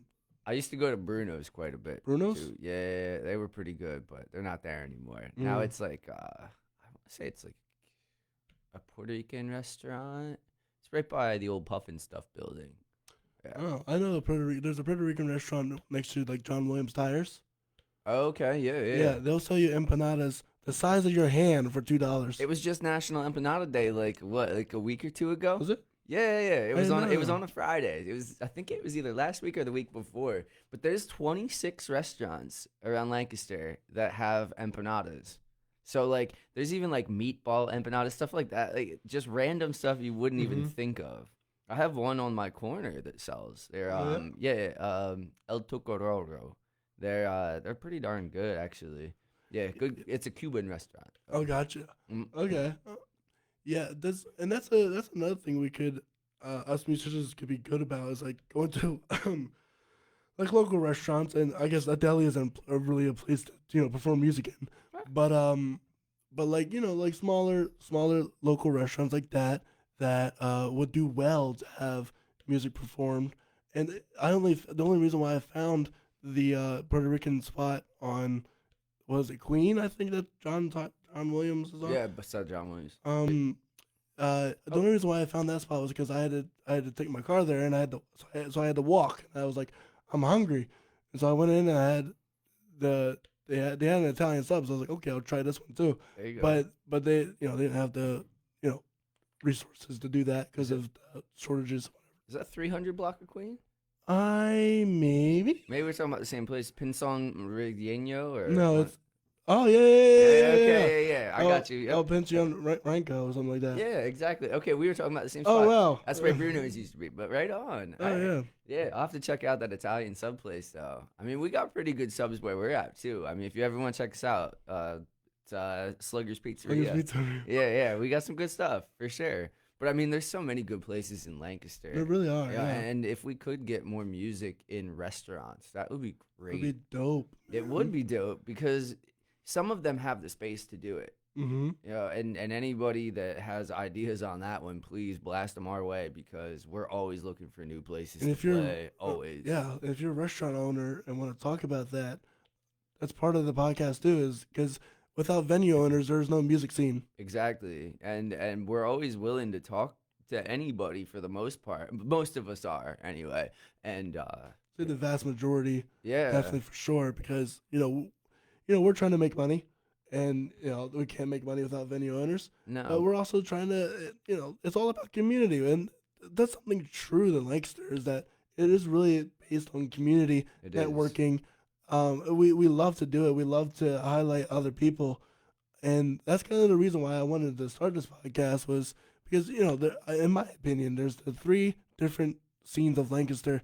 There's like the church and all the music they got going on, Mm-hmm. which is incredible. Like for example, at Calvary Church, they put on an orchestra. Dang, Yeah, like That's a pretty cool. full-on orchestra for Okay. worship. That's- Sometimes, that's cool. yeah, it's so cool. That is cool. And then you have like the theater world, which is like Science Sound, Kavad Theater, Prima Theater, yeah, for Servant sure. Stage. You got all these, AMT, Yeah, American Music Theater. absolutely. And talks with them to come on the show. That's good. Do you know anywhere with a pipe organ by any chance? I know a Lancaster? few places of the pipe organ. I think I have to get back to you on that, but there are places within the Lancaster community that have a pipe organ. That's cool. Yeah. Because I love seeing performances with that. I mean, you don't find too many of them. No, you don't. anymore. They're kind of like, kind of hidden away. But Yeah, there's yeah, this nice gems.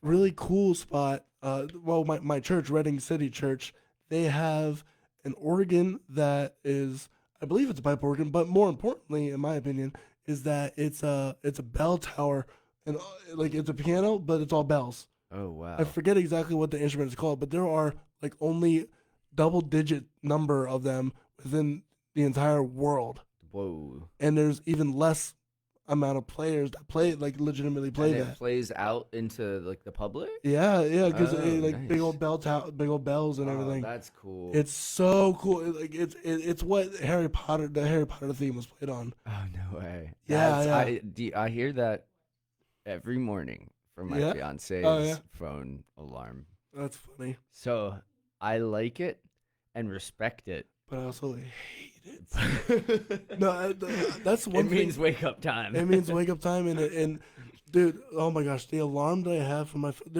it's a harp piece, or like it's like one of the generic alarms, but every time I hear the starting note of that harp and any other piece of music, it jolts me awake instantly. Absolutely. And it gives me so much pain because Yeah. and it's, I can't listen to that piece anymore because I know it has that note. But that- you can't wake can't up. stop liking it at the same time, right? Like I had a Mac Miller song that I would wake up to like every day. It was like frozen Kool-Aid and pizza or whatever. And I hear it now. Same thing, any note, and I'm like, I cringe, but then I'm Mhm. like I'm awake. right, At least I'm a little more awake. right, yeah. Now I have Glass Animals, a piano version of Gooey. I don't know if you know that song. Glass Animals are pretty cool. You should check them out. Yeah, I'm slowly realizing that I don't know nothing about music. Oh, dude, I could give you a list of bands. What are some of your influences in terms of okay, let's say modern music. Oh, modern music. What do you count as modern? Let's say the last like 10 years. Let's say 10 years. Oh gosh, I don't listen to a lot of like that modern music. Okay. So, electric is that the electronic? I mean, there's electric or electronic music. Well, no, it's like or specifically called like electronic. techno. Oh, electronica. like- Yeah. Yeah, them. Okay. I've kind of been influenced by. Especially with that keyboard. Yeah. Right, yeah. because they have like really good like nice melodies. I used to play Roblox as a kid. Oh, really? Yeah, right. Nice. So Okay. right. I see a lot of like people playing that, and you're young in yourself, right? Well, I mean, like when I was like in like middle school, high school Yeah. era, when it was before it was like this whole meme. It is a whole meme now. It is a whole meme now. Yeah. But so they played a lot of electronic, electric music. And I guess that's kind of, and they were all, all the catchy like songs, like the TikTok songs that are electronic now were on the Roblox back then. Yeah. So it was really interesting to, see that progression. But that's, I guess that's kind of my modern music. There's like Florida Georgia Line that I listen to a lot. Oh, they're good. I was a big country fan for recently. Brad Paisley, Jason Aldean, Cool. Brett, Luke Bryan. I forget Brett last name. Luke Bryan was one. He is big. Like within the last 10 years, it has to be a lot of country. That's cool, man. I mean, I respect what country artists do. Bluegrass artists as well. Like, when I was going to festivals here and there, Cabinet was a big one that was around. You should check them out if you get the chance. I think I have one of their playlists. Oh, Demon or Lemon Juice. Lemon? I don't know that one. What is his name? He wrote the best battle of all time, whatever. Lemon Juice. Good name. Good name. Good way to get electrolytes too. Put a little of that in your water. Boom. Oh, absolutely, definitely. It's absolutely that's something people don't realize. You don't get all you need with just water either. You have to have the electrolytes. You gotta get something. Gotta get something else. And it's just a nice way to clean your water bottle every once in a while too. Natural way. This is probably a nice one. I wish I freaking knew his name. That's all good. Did you ever listen to Lettuce? They're like kind of a jam band, but really, really dope. I mean, they're like funk jam. No, I don't think so. Okay, yeah, Lettuce is pretty good, and there are a lot of like instrumentals actually. So, yeah, Lemon Demon. That's Lemon Demon. Lemon Demon. Yeah. So well, he's made some like not of like listen to him more. He's probably made some of them like. It's a really good music. He's kind of like Bill Wirtz. Bill Wirtz is a good one too. You ever heard Bill Wirtz? No, I haven't. Oh my gosh, he is one of the most insane, literally insane, musicians that I know. Like, imagine Weird Al. Yeah. But he made his own music. Okay, fair enough. Right? That's solid. I liked Weird Al back in the day. I loved watching his music videos on MTV. Oh, dude, they're so funny. Yeah, they're were so great. wild. Yeah, Amish Paradise. Yeah, especially yeah. living here, you were like, right on, Weird That's Al. right. That's about right it. on. You hit the nail on the head right there. Yeah. So I definitely give a listen to Bill Wirtz. He's like this incredible musician. His lyrics make no sense, but Nice. It's the most catchy thing you've ever heard. That's cool. Yeah. I have a book that I'm really into that's like that. It's by Mark Z. Danielewski. It's called Only Revolutions, and it's really cool because it doesn't necessarily write in English. It's like made up words, kind of. Like there's some English in between, but it's mostly made up words. And one side is from the perspective of this boy Sam, and the other side is from his lover Haley.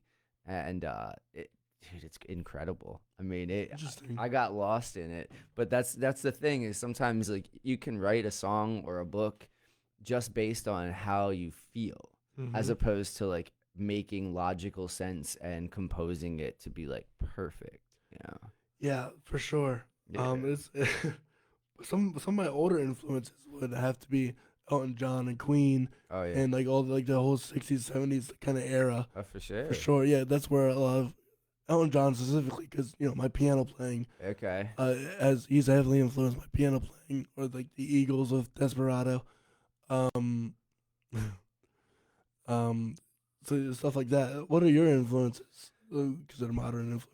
Well, modern or like, well, yeah, if it's modern, I would say like right now, Wolfpack, if you know who they are. I've heard of them. And the Fearless Flyers band, they're pretty good. I mean, they're kind of one and the same. Glass Animals is pretty good. Oliver Tree right now. I'm super into. Mm-hmm. He's such a strange looking guy, and he makes the coolest music I have heard in a very long I'll time. have to check that out for sure. Yeah, absolutely. So those would be some of my influences right now. If you had to think And about, go ahead. oh, go ahead. No, you're good. You're good. Well, so I was gonna say, soundtrack scores has been a lot of what I've been really, really getting into. Like, if you want to see modern, within like the last 5 years, even, wait, I guess 5, 10 years, Michael Giacchino, with like The Incredibles, Oh yeah. like the ba da ba ba da, Yeah. the whole jazz and everything. I was like, it's insane. Or what is it? Luther Goranberg, the guy that like scores for Star Wars TV shows now. Oh, nice. It is super good. He's like literally made Star Wars music. Well, I mean, he's made Star Wars music again. Like okay. Well, He could- added a modern like kind of twist to it, but still kept the same original feel. Well, he gave Star Wars. So like there's like music that sounds like it's from like the Middle East, or it sounds like, because you can use the different scales or whatever. Yeah. You can make it sound foreign with these different scales. He made music that legitimately sounds like it's from Star Wars, Like it's from space. like it's from space. Space noise. I Yeah, like right. that. Well, yeah, like instruments you've never heard before that sound just completely alien but make total sense That's within the world cool. of Star Wars. That's been a gigantic influence on me as of late. And John Williams and Hans Zimmer with the Pirates of the Caribbean. See Or- that's cool. I'm sorry to cut you off there. That makes sense as to why you would have been to it, like into the electronic kind of scene from Roblox, because there's a lot of different sounds that are Mhm. being made, and it's more and more as we go along. I mean, New the and new. technology is getting better and better with it. Yeah, it is. It's interesting to connect dots. Mm-hmm. But what were you gonna say previously? Oh, no, rap is a huge influence though too. Like, Rap? oh, absolutely, Yeah. yeah, like Oh, yeah, Logic. because poetry. Yeah. Well, yeah, poetry. Yeah, Logic. Like Mac Miller is Mac still. Miller. I mean, that was like biggest celebrity death that like crushed me. I Mhm. think the most. That Prince was a rough one too, but like I play Mm. cajon as well. Like you've seen me play out a little bit, and Mhm. I'm not like a pro or anything, but I like to wake up and put on some hip hop and play cajon in the kitchen. It's yeah. just like it's a nice way to wake up in the morning. As long as the neighbors don't care, you're Well, good. right. Well, also, cajon ain't that loud of an instrument anyway. It is when you beat it. Oh, well, yeah, I guess that's fair. Because sometimes I get pretty into it. I'm not gonna lie. Like I get pretty into that thing, especially when you're hitting those like triplet or quadruplet like bass notes. It can get a little loud. Yeah, cajon is an interesting instrument, especially like to gig with, Oh yeah. because it's completely different from drum set or any other percussion. And I guess that's kind of the appeal to it. Yeah. Because there's a limit to what you can do, and that's what makes it really cool. And that's the thing that separates a lot of good cajon players from just average cajon players is, you'll have one guy out there who's just playing it straight up, like, the kick drum and the snare. And then you have another guy who's holding an egg while he's doing the kick drum and the snare. And then you got the other guy with the tambourine on his foot. The guy who literally is the drum set, Whole thing. the whole shebang. Yeah, got that It's a right. one-man drum set. That's what it is. Yeah, pretty much. But yeah, I like to bring it out to every open mic. So I usually have that as an option. If people want me to play, I'll play. It's a good option because there's a lot of people that can play drums, and there's not a drum set everywhere. Nah. Or the people like me, like I could play bass. I went to college to do drum, like percussion. Okay. Not set per se, but like just general percussion. So and it's hard I mainly sell myself as a pianist. Yeah. Because that's the niche that really kind of needs to be filled at the moment. And least. you're pretty darn good at Thank it. you. So, Might as well do something because it's impossible to fill a niche of like bass when you have like Liam Galliano or Henry Dvorak or any of these other like killer bass players. So it's hard to like come in as like a person who can almost not play bass. I'll fill it when they're not around. Right? Yeah, no, exactly. That's the mentality. If on they that one. said no, I won't play it, then I'll play it. Yeah. But otherwise, it's them. Yeah. They are the go-to. But they even need to take a break every once Oh, in a while. absolutely. So like I don't feel weird hopping in Mm-hmm. situations like that too much because I have my own style, Mm-hmm. and everybody has their own style, which nobody can really replicate completely. Right. And like I don't know if you listen to Thundercat. I've heard about them. Thundercat's great. He's an insanely good bass player, and he said one time, he said, "If you don't have feel, you suck." And unfortunately, like it's the truth because you gotta find your voice and you gotta find your feel. Otherwise, like no one's gonna listen, And where if they do listen, they're gonna be like, "Well, that's okay," and you'll find it eventually. Yeah, it's completely different because people will know when you are playing book by book, completely copying somebody else or whatever. The real emotions in the moments from open mics happen because these people are truly being their authentic self. They're not trying to copy anybody else. Because that's a conversation we had a little while ago. Is that you're not going to be Prince. Stop trying to play like Prince. Yeah, authenticity is the most important thing. That's for sure. It really is. I feel like Sam does a really good job of that. Oh yeah, and she does I like the fact that she does cover songs, but she also found her style in people like Amy Winehouse, and She has a voice for it. Yeah, she does. And her songs are so much fun just to pick up. Like I've been in the studio with her before, and whether I'm playing bass or whether I'm playing box or whether I've been playing guitar, even acoustic, like I can play over any of her songs and feel really good about it. Yeah. When I look back on it, I'm like, dang, dude, she brought something out in me that I didn't even see was there. That's another thing. Like, there's so much inspiration we can find within ourselves by just playing with it. Like Cody, I didn't, learning his songs was a arduous process because some people don't know their music theory, and that's totally fine. Yep. I'm one of those. Yeah, right. That's why you have like me or Henry around to figure it out. It takes all kinds. Oh yeah, for sure. For sure. But so you can add so much to a piece. There's just by just being a part of it and stuff that'll stick around for its entirety, for the rest of its life. Yeah.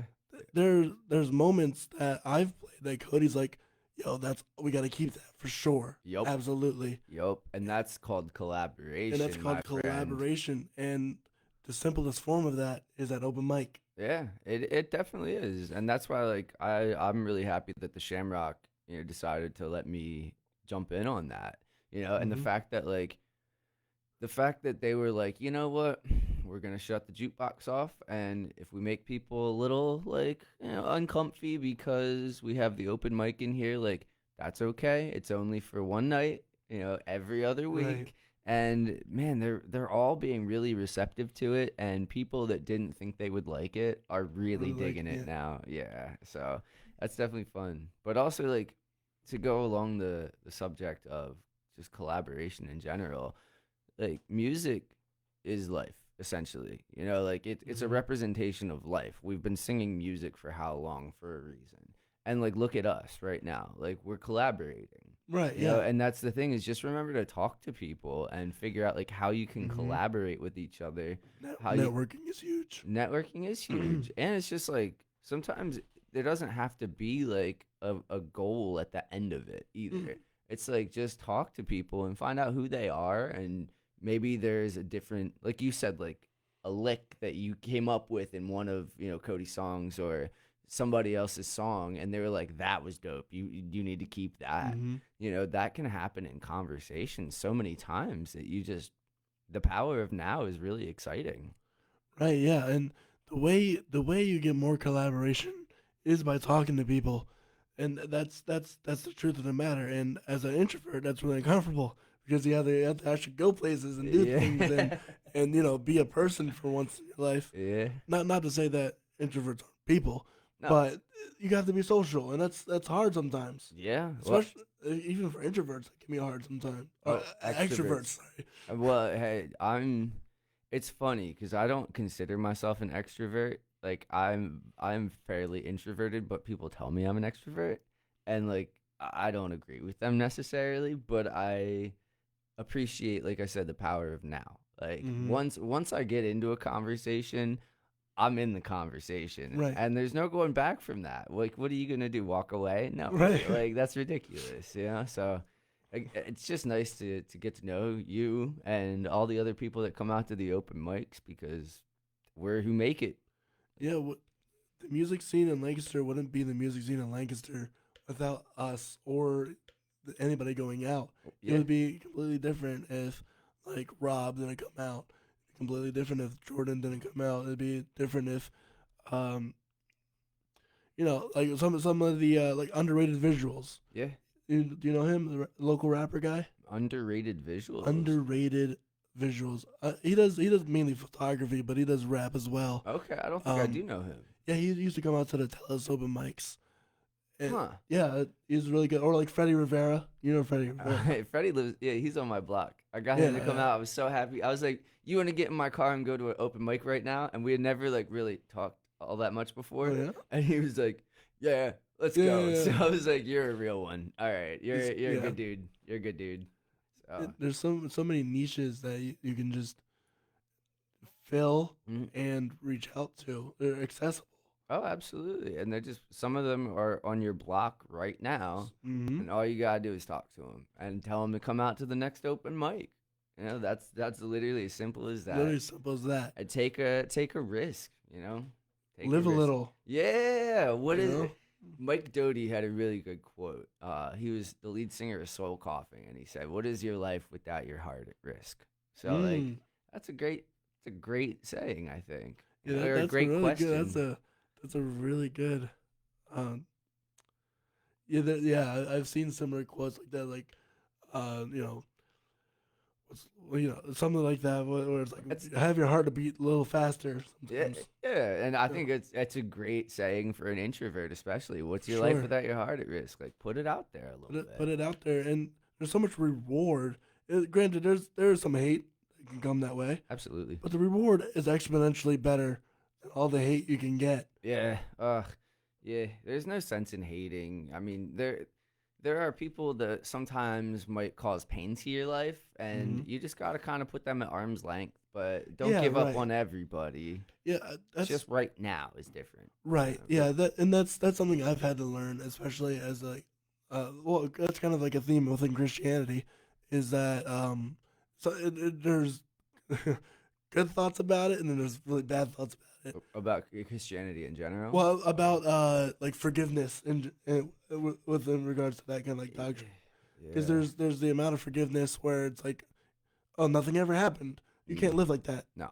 But you also can't. You shouldn't live completely opposed to somebody's entire well-being. There's always a possibility for redemption. Yeah. And granted, you don't have to interact with that person anymore. Yeah. That's totally fine. You can keep them at arm's length. And sometimes damnation is what's called for, unfortunately, and you don't want to use that option until absolutely Every other option necessary. Yeah. That's definitely not always the best choice. But there's you gotta think about it. Everybody has been victimized in some way, and everybody has probably victimized someone, Yes, and in some way, yeah. without even knowing it. Mhm. So you just gotta make sure that you're right with yourself, I guess, and try and set things right as best as you can. I think music's the best way of doing that. Mhm. Like if you don't have a song to sing, well, there's no music. And who's listening? Exactly. And usually it's touchy subjects that we touch on in music. Right, yeah, and that's another whole controversial topic. Like what should we sing about? What should we not sing about? But really, truly, there is no limit. Nah. No, I could sing about cheeseburgers and fries. Right, Or I could sing about the meaning of life and heaven eternal. There's nothing that stops us.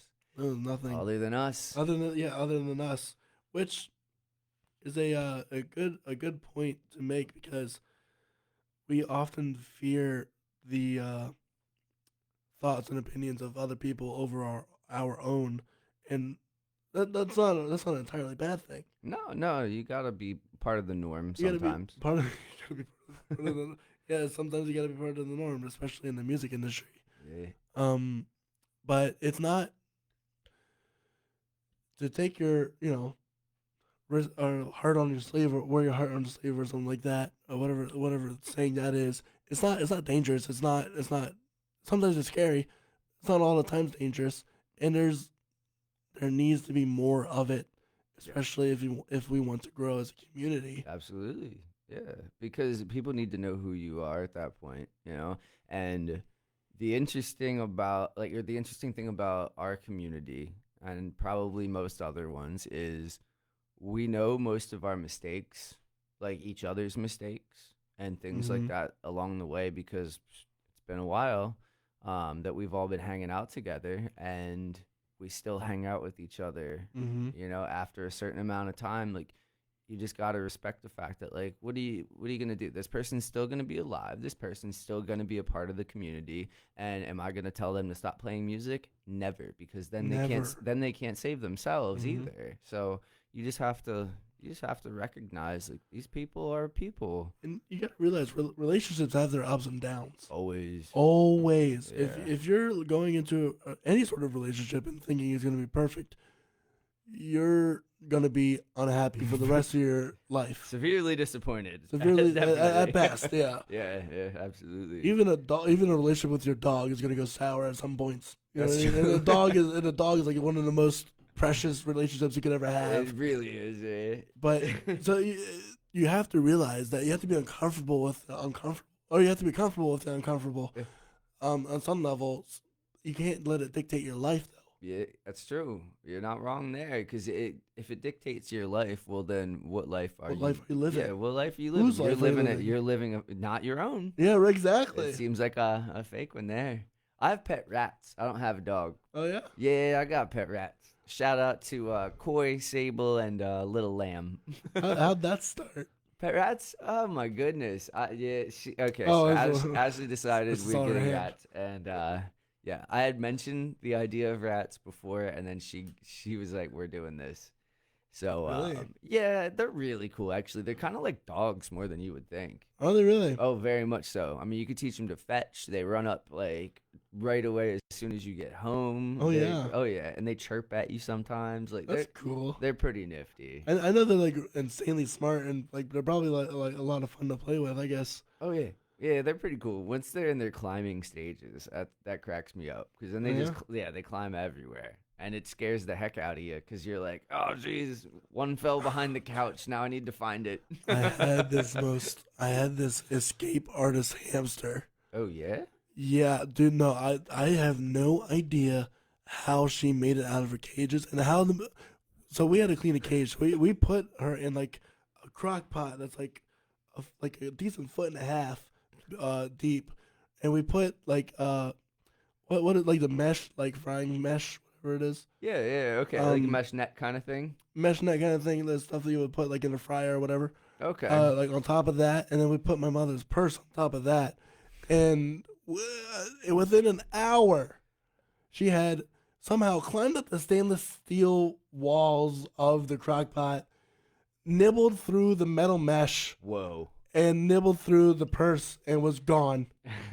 And to this day, I know where she was, or we found her eventually. And that's another stupidest story I've ever had, because somehow one night I was hearing noises from my vent, and I was kind of spooked out, and I was like, what in the world's going on? Was it the hamster? Well, so what happened is that I went to my mom and was like, there's something down there. I think it's the hamster. So I started putting food down there because I think it's my hamster. And she was like, there's no way. That's the air ducts. I don't know how she would get there from, the kitchen. Oh, they can squeeze in. Yeah, they'll squeeze into any anywhere. spot. Yeah. And so I keep hearing this, and she's like gaslighting me, saying, no, you're not hearing anything. I don't hear anything. I hear it. I was like, Mom, I listen, I know I'm like 5, but I hear what I hear. And so I was like, grab the flashlight. So we take off the grate and we flash the flashlight down. And there she is, eating and nibbling. I'm like, Oh my lord. and my parents like, how in the world did she manage to get there and survive? That's cute though. You probably saw a little nose and whiskers. That's funny. Yeah. Okay, so more important question: did the hamster ever see you cook anything with the crock pot? Because that would probably provide incentive to get out of said crock pot. No, it was always in my room. Okay, fair enough. Never seen nothing. Fair enough. So I don't know how. Yeah, dude, it happens. I mean, Yeah. all they need is the tiniest window of time, and that is it. So I get it. Yeah, it still blows my mind that goats can climb like the Hoover Dam. Oh yeah, they can climb trees like crazy. I'm like, They're nuts. goats? What? Mhm. Well, and certain animals react different to like music too. Like rats. Cows. Cows do? Yeah. Oh my gosh. Yes. That's my favorite fact about cows. Okay. Boom. Set something cows. off here. Because it's the last thing you would have thought of. I was at a Texas. My grandparents, parents, like, well, my mom, my grandparents, and everyone else lived in Texas. Okay. So they have like Texas. ranchers farm, and they have like oil wells and all this stuff. All this Dang. stuff down there. Yeah, kind of cool. That is very cool. So yeah, they have a ranch where they have like cows and stuff. And there was an old guitar, and I was like, oh, I'm bored. I'm gonna go outside and play. And it wasn't that bad outside. Unlike most Texas days where it's like 105 degrees. It was only like 92. It was only like 92. It's like, but the plus side was it was like zero humidity, so it was like actually able to live. And the guitar would stay in tune at that And it point. was at that point, and so I started messing around, and then just one cow comes up to me. I'm like, "What's up, cow?" Yeah. And then slowly as I keep playing, it just stays there, and then all the rest of the herd starts coming and making its way over, and they love to listen to music. Really? They absolutely love it. It's like Weird. yeah, because I was flabbergasted. Yeah. When it happened to me, it was like an out of body religious experience. A bunch of cows running up to me. I was scared. I was like, "Yo, Is this fence gonna hold? right?" And it's just like wire fence, and I'm at that point I was like 12 or something, and so I'm like, "There's a herd of bulls with horns Oof. coming full speed at me, with their children," Yeah. and I'm like, I don't know, but they stopped right at the fence and just sat there, listened, and when I was done, they walked away. Whoa. And I'm like, well, there's your what's saving grace. here? Music just saved you from those steers or those Well- bulls. well, granted, if I hadn't played music, they wouldn't have bothered near me anyway. That's true. But it was just so weird. And then I like deeply searched into it, and yeah, that's the thing. Like cows love music of most kinds. I'm about to hit a farm up maybe Right, in and the then- next week or so and Yeah, see right, if to I see can what get this happens. going. Yeah, I mean, the theory needs tested in my book. I Right. don't learn unless it's usually me doing it. But I believe you on this one. Right, You seem like you really mean it. So I do, because I would have not told that story had it not happened. Because that's Yeah. the most ridiculous story you've ever heard. It's something. That's definitely something. But I do believe you. Rats apparently, and I tested this one, and it does kind of work actually. They like tunes in 3/4. I have heard that. So like I've heard boom, that. dit, dip, boom, dit, dip, Mhm. for all you listeners out there. But anything that's kind of gypsy, Like waltzy. yeah, that's waltzy. They dig that. It's so weird too because they perk up their ears and they come to the edge of the cage and they sit there, and rats do this thing where they boggle their eyes. Yeah, so their eyes are like bouncing in and out, and they're like bruxing and making these funny I don't know, not even squeaky noises. It's more like teeth chomping together, but they're happy about it. You know? That's cool. Yeah, they're nifty. You ever paid any attention to like the rat experiments going on, like the gorgeous ones? Or, I forget No. exactly. Yeah, so with the wavy haired ones, they look like they have like a toupee on them. no, it's this experiment done. I forget what it was called, but so they did this experiment to like kind of reflect on humans, Okay. because rats are quite human like. Oh yeah, we're all mammals here. So they gave the rats an abundance of food everything they could need for life, so they wouldn't have to work anymore and just see what happened.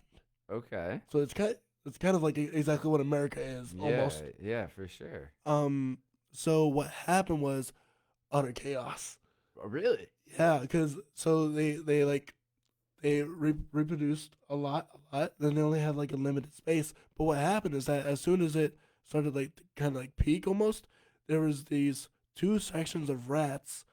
One of them would just constantly beautify themselves, and they were called the pretty ones. Yeah, they were pruning or Yeah, whatever. they constantly always prune, like to the necessity of like a fly cleans its eyes. Oh, weird. Yeah, right. And then there was this completely other sect of rats that were just trashed and could not care less, and they would like be utterly depressed. Wow. Yeah, so it was a rat utopia experiment. That's what it's called. Wow. Yeah. And that is interesting to think about because, like, you look at people in overpopulated places, and I mean, not to say we're overpopulated, but how we New York City was.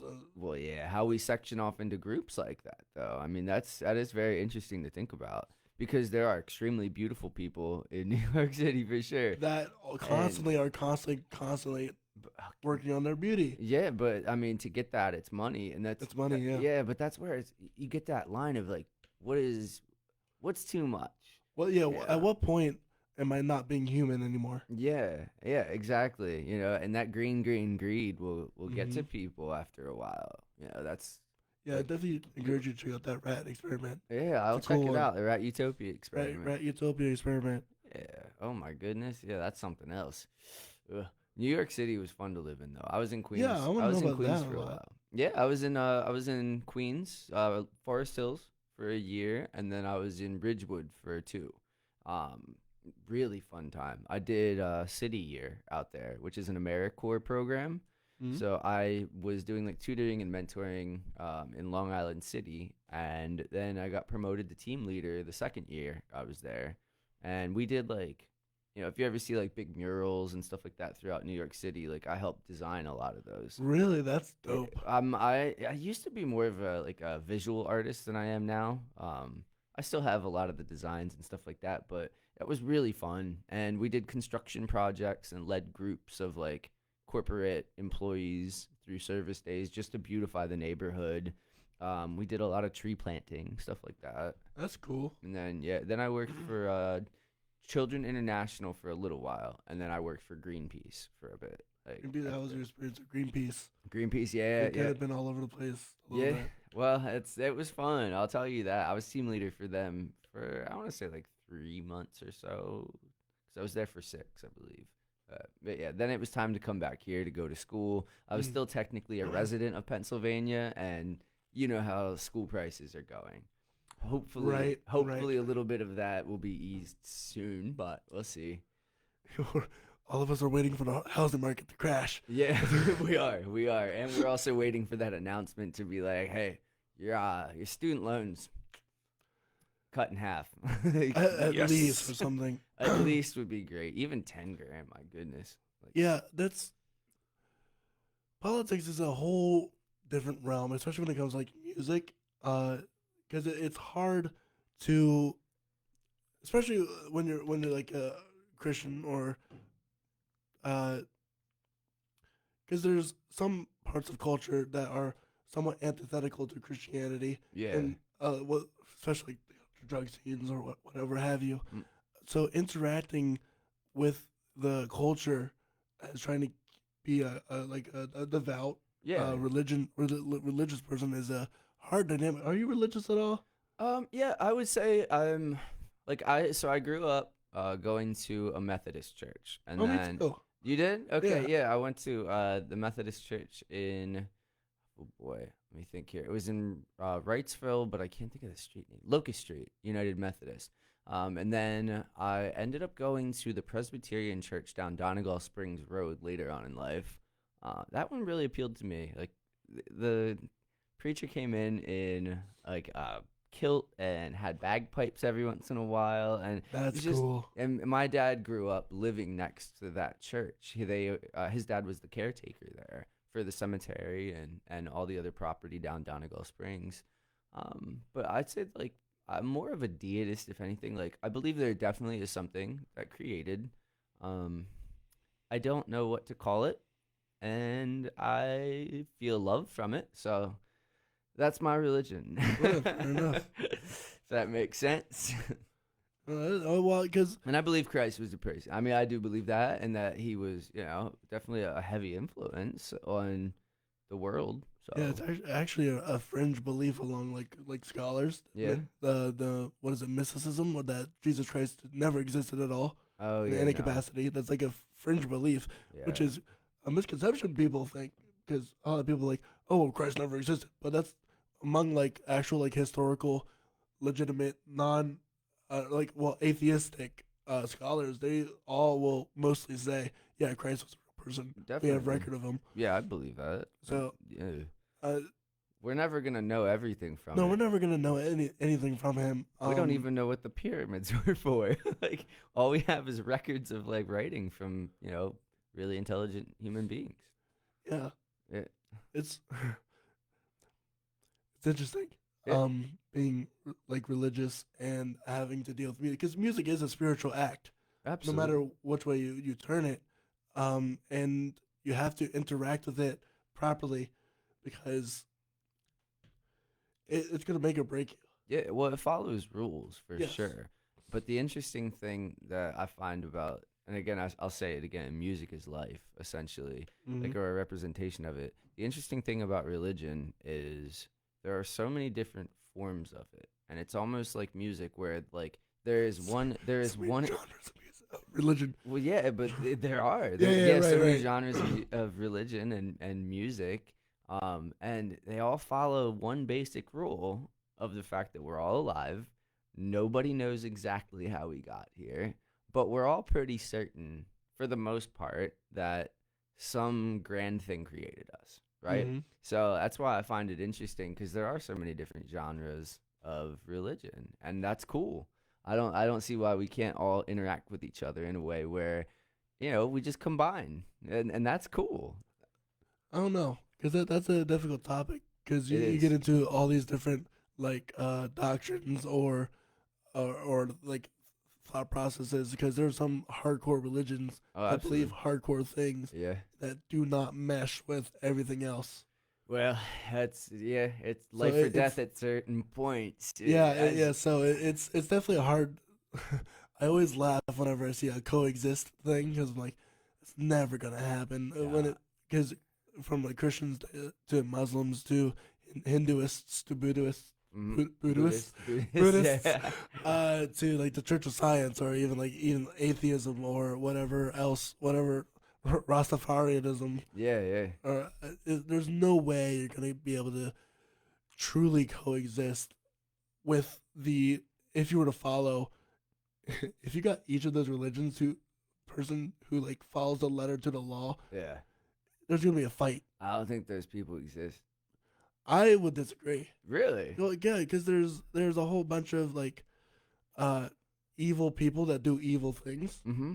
I don't want to say you know the word I'm alluding to. Yeah, but I don't yeah. want to say that. Absolutely. But there are a bunch of dangerous people that will take their beliefs, like for example, gay marriage, or even just the activity of being gay, Mm. is punishable by death in several countries. Yeah, Still. absolutely. It So- is. You're right. You're right. So it would be impossible for them to mesh well with like American society that's heavily secularized, Yeah. and you're free to do whatever you want, and that's okay.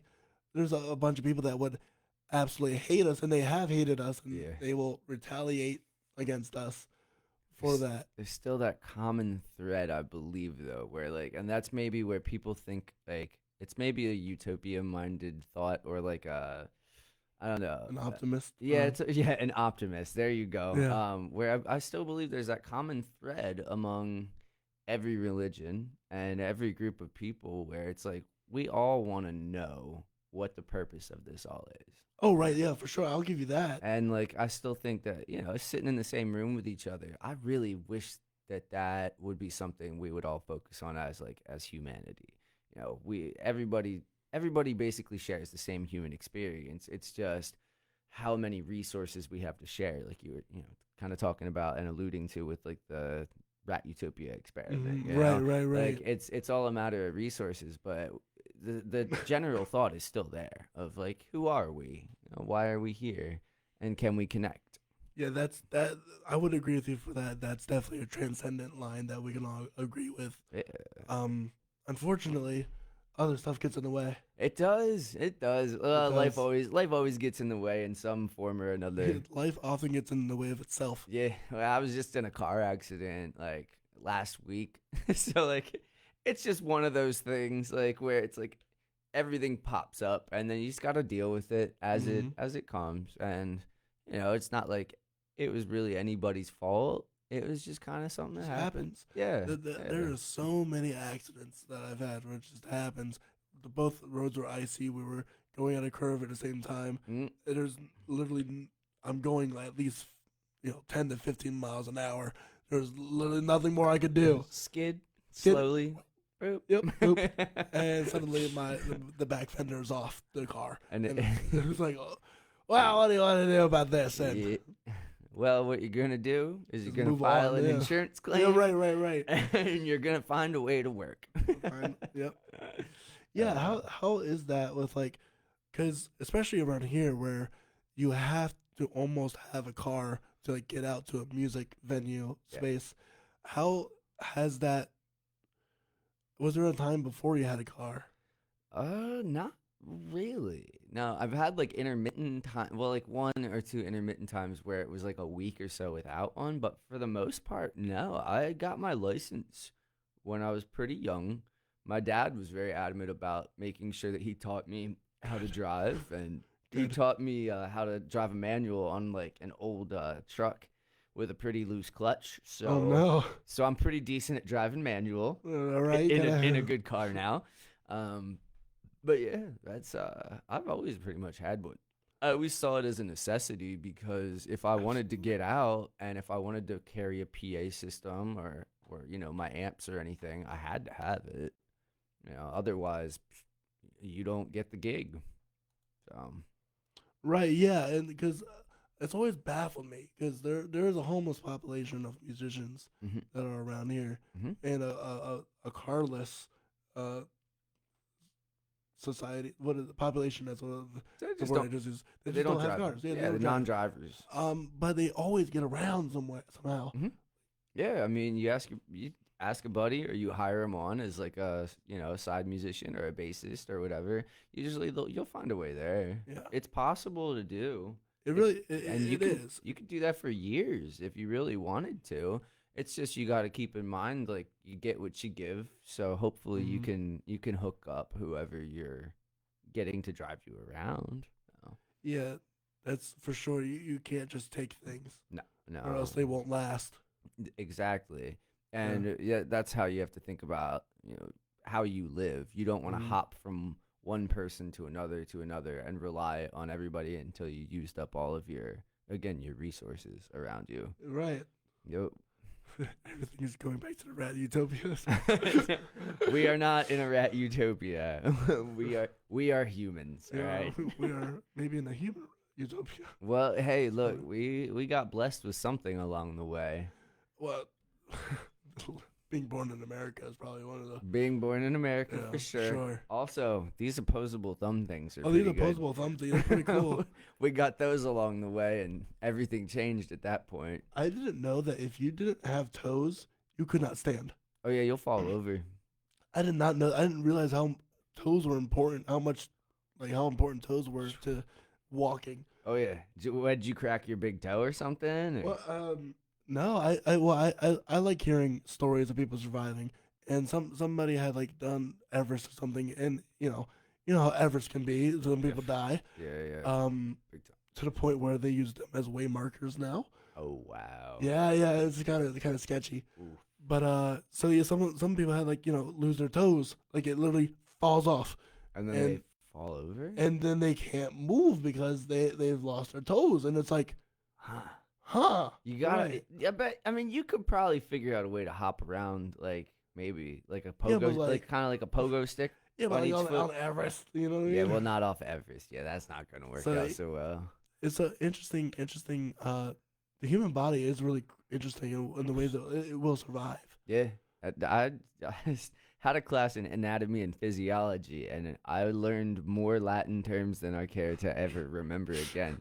I think it like grayed out part of my brain permanently. That was me with music. I was like, I've learned so much. I've learned so much of a dead language. I could talk to a dead person. Yeah, hey, there's nothing wrong with that. No, nothing wrong with that. But it's just like Contact the ancestors. Wow, man, this is a cool experience. Yeah, this has been a cool experience. I think it's time to wrap it up. Yeah, that sounds good. That sounds good. I like it. Contact the ancestors. Contact We the can ancestors. end on that note. That's always a good one. Here's a note that I want to ask.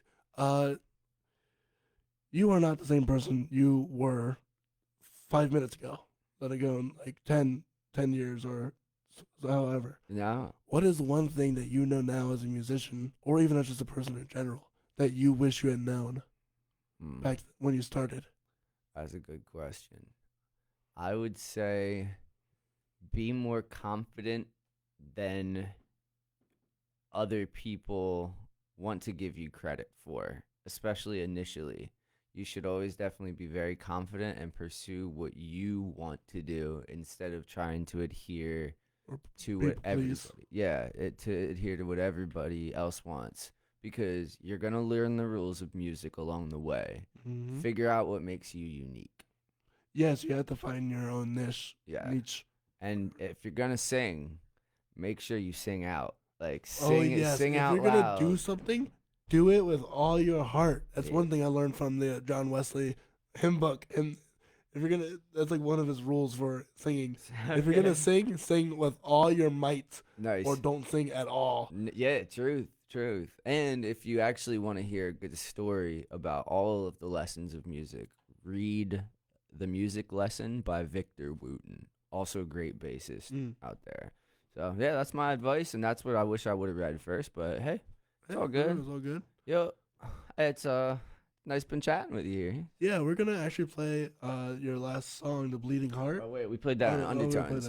Yeah. Undertones. Yep, we're gonna play Undertones. We're gonna play Undertones. You want to introduce this piece? Yeah, this one is it's one of the older songs that I've had, but it's kind of grown, and it has a really cool jam session at the end that I'm pretty proud of, and I think that y'all will like.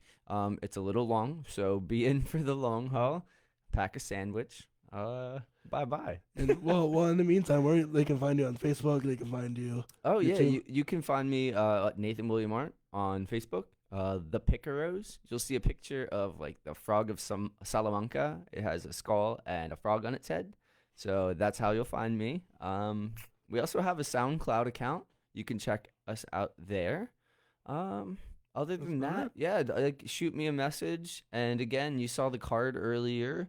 Other than that, Shamrock Cafe every first and third Wednesday. Come see me. Just get my info and come play. Come out. Come enjoy some lovely music and maybe play a game of billiards. Play a game of billiards and come eat a slice of pizza with me or something. I'll order a pizza. All right, with that said, here's Undertones.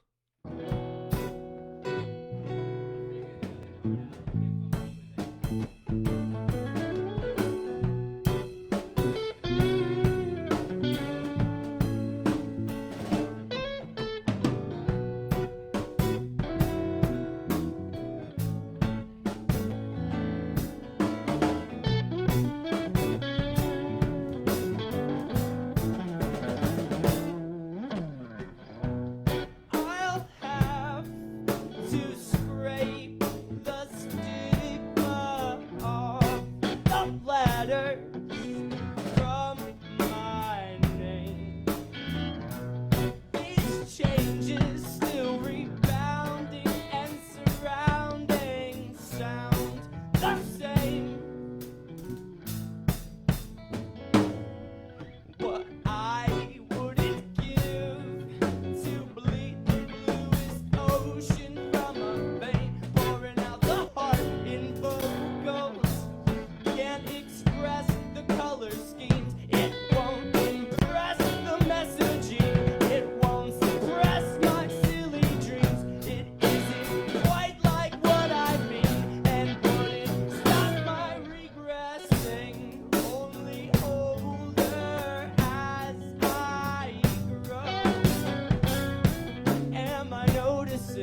the voice of nature. Stop to wrangle up your anger. Quit those chemicals you're thinking of. Give benefits to strangers. For all that blame is blame, and there's no way around it. All that negative runs around in cycles and recycles into circles, which is clearly unproductive. There's disruption in my sleep. It's my circadian rhythm. Only older as I grow. Am I noticing the cold? Because these undertones keep saying to me,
And with that, that ends this episode of The Story. Nathan, it has been a pleasure having you on. It's been a pleasure as well to hang and talk with you for a while, buddy. Yeah, I'd love to have you on again with some more guests. Yeah, That would be really fun. that would be fun. I feel like I know you better now. Yeah, right. That's a part of the whole thing, too, is getting to know people more and being able to call, because, it's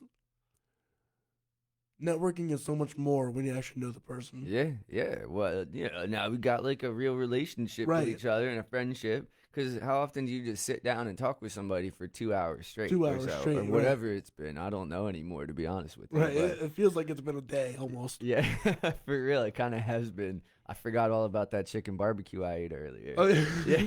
All right. Well, it's been awesome. Yep. Can't wait to have you again. Solid, man. Solid, dude. All Hey, right. guys.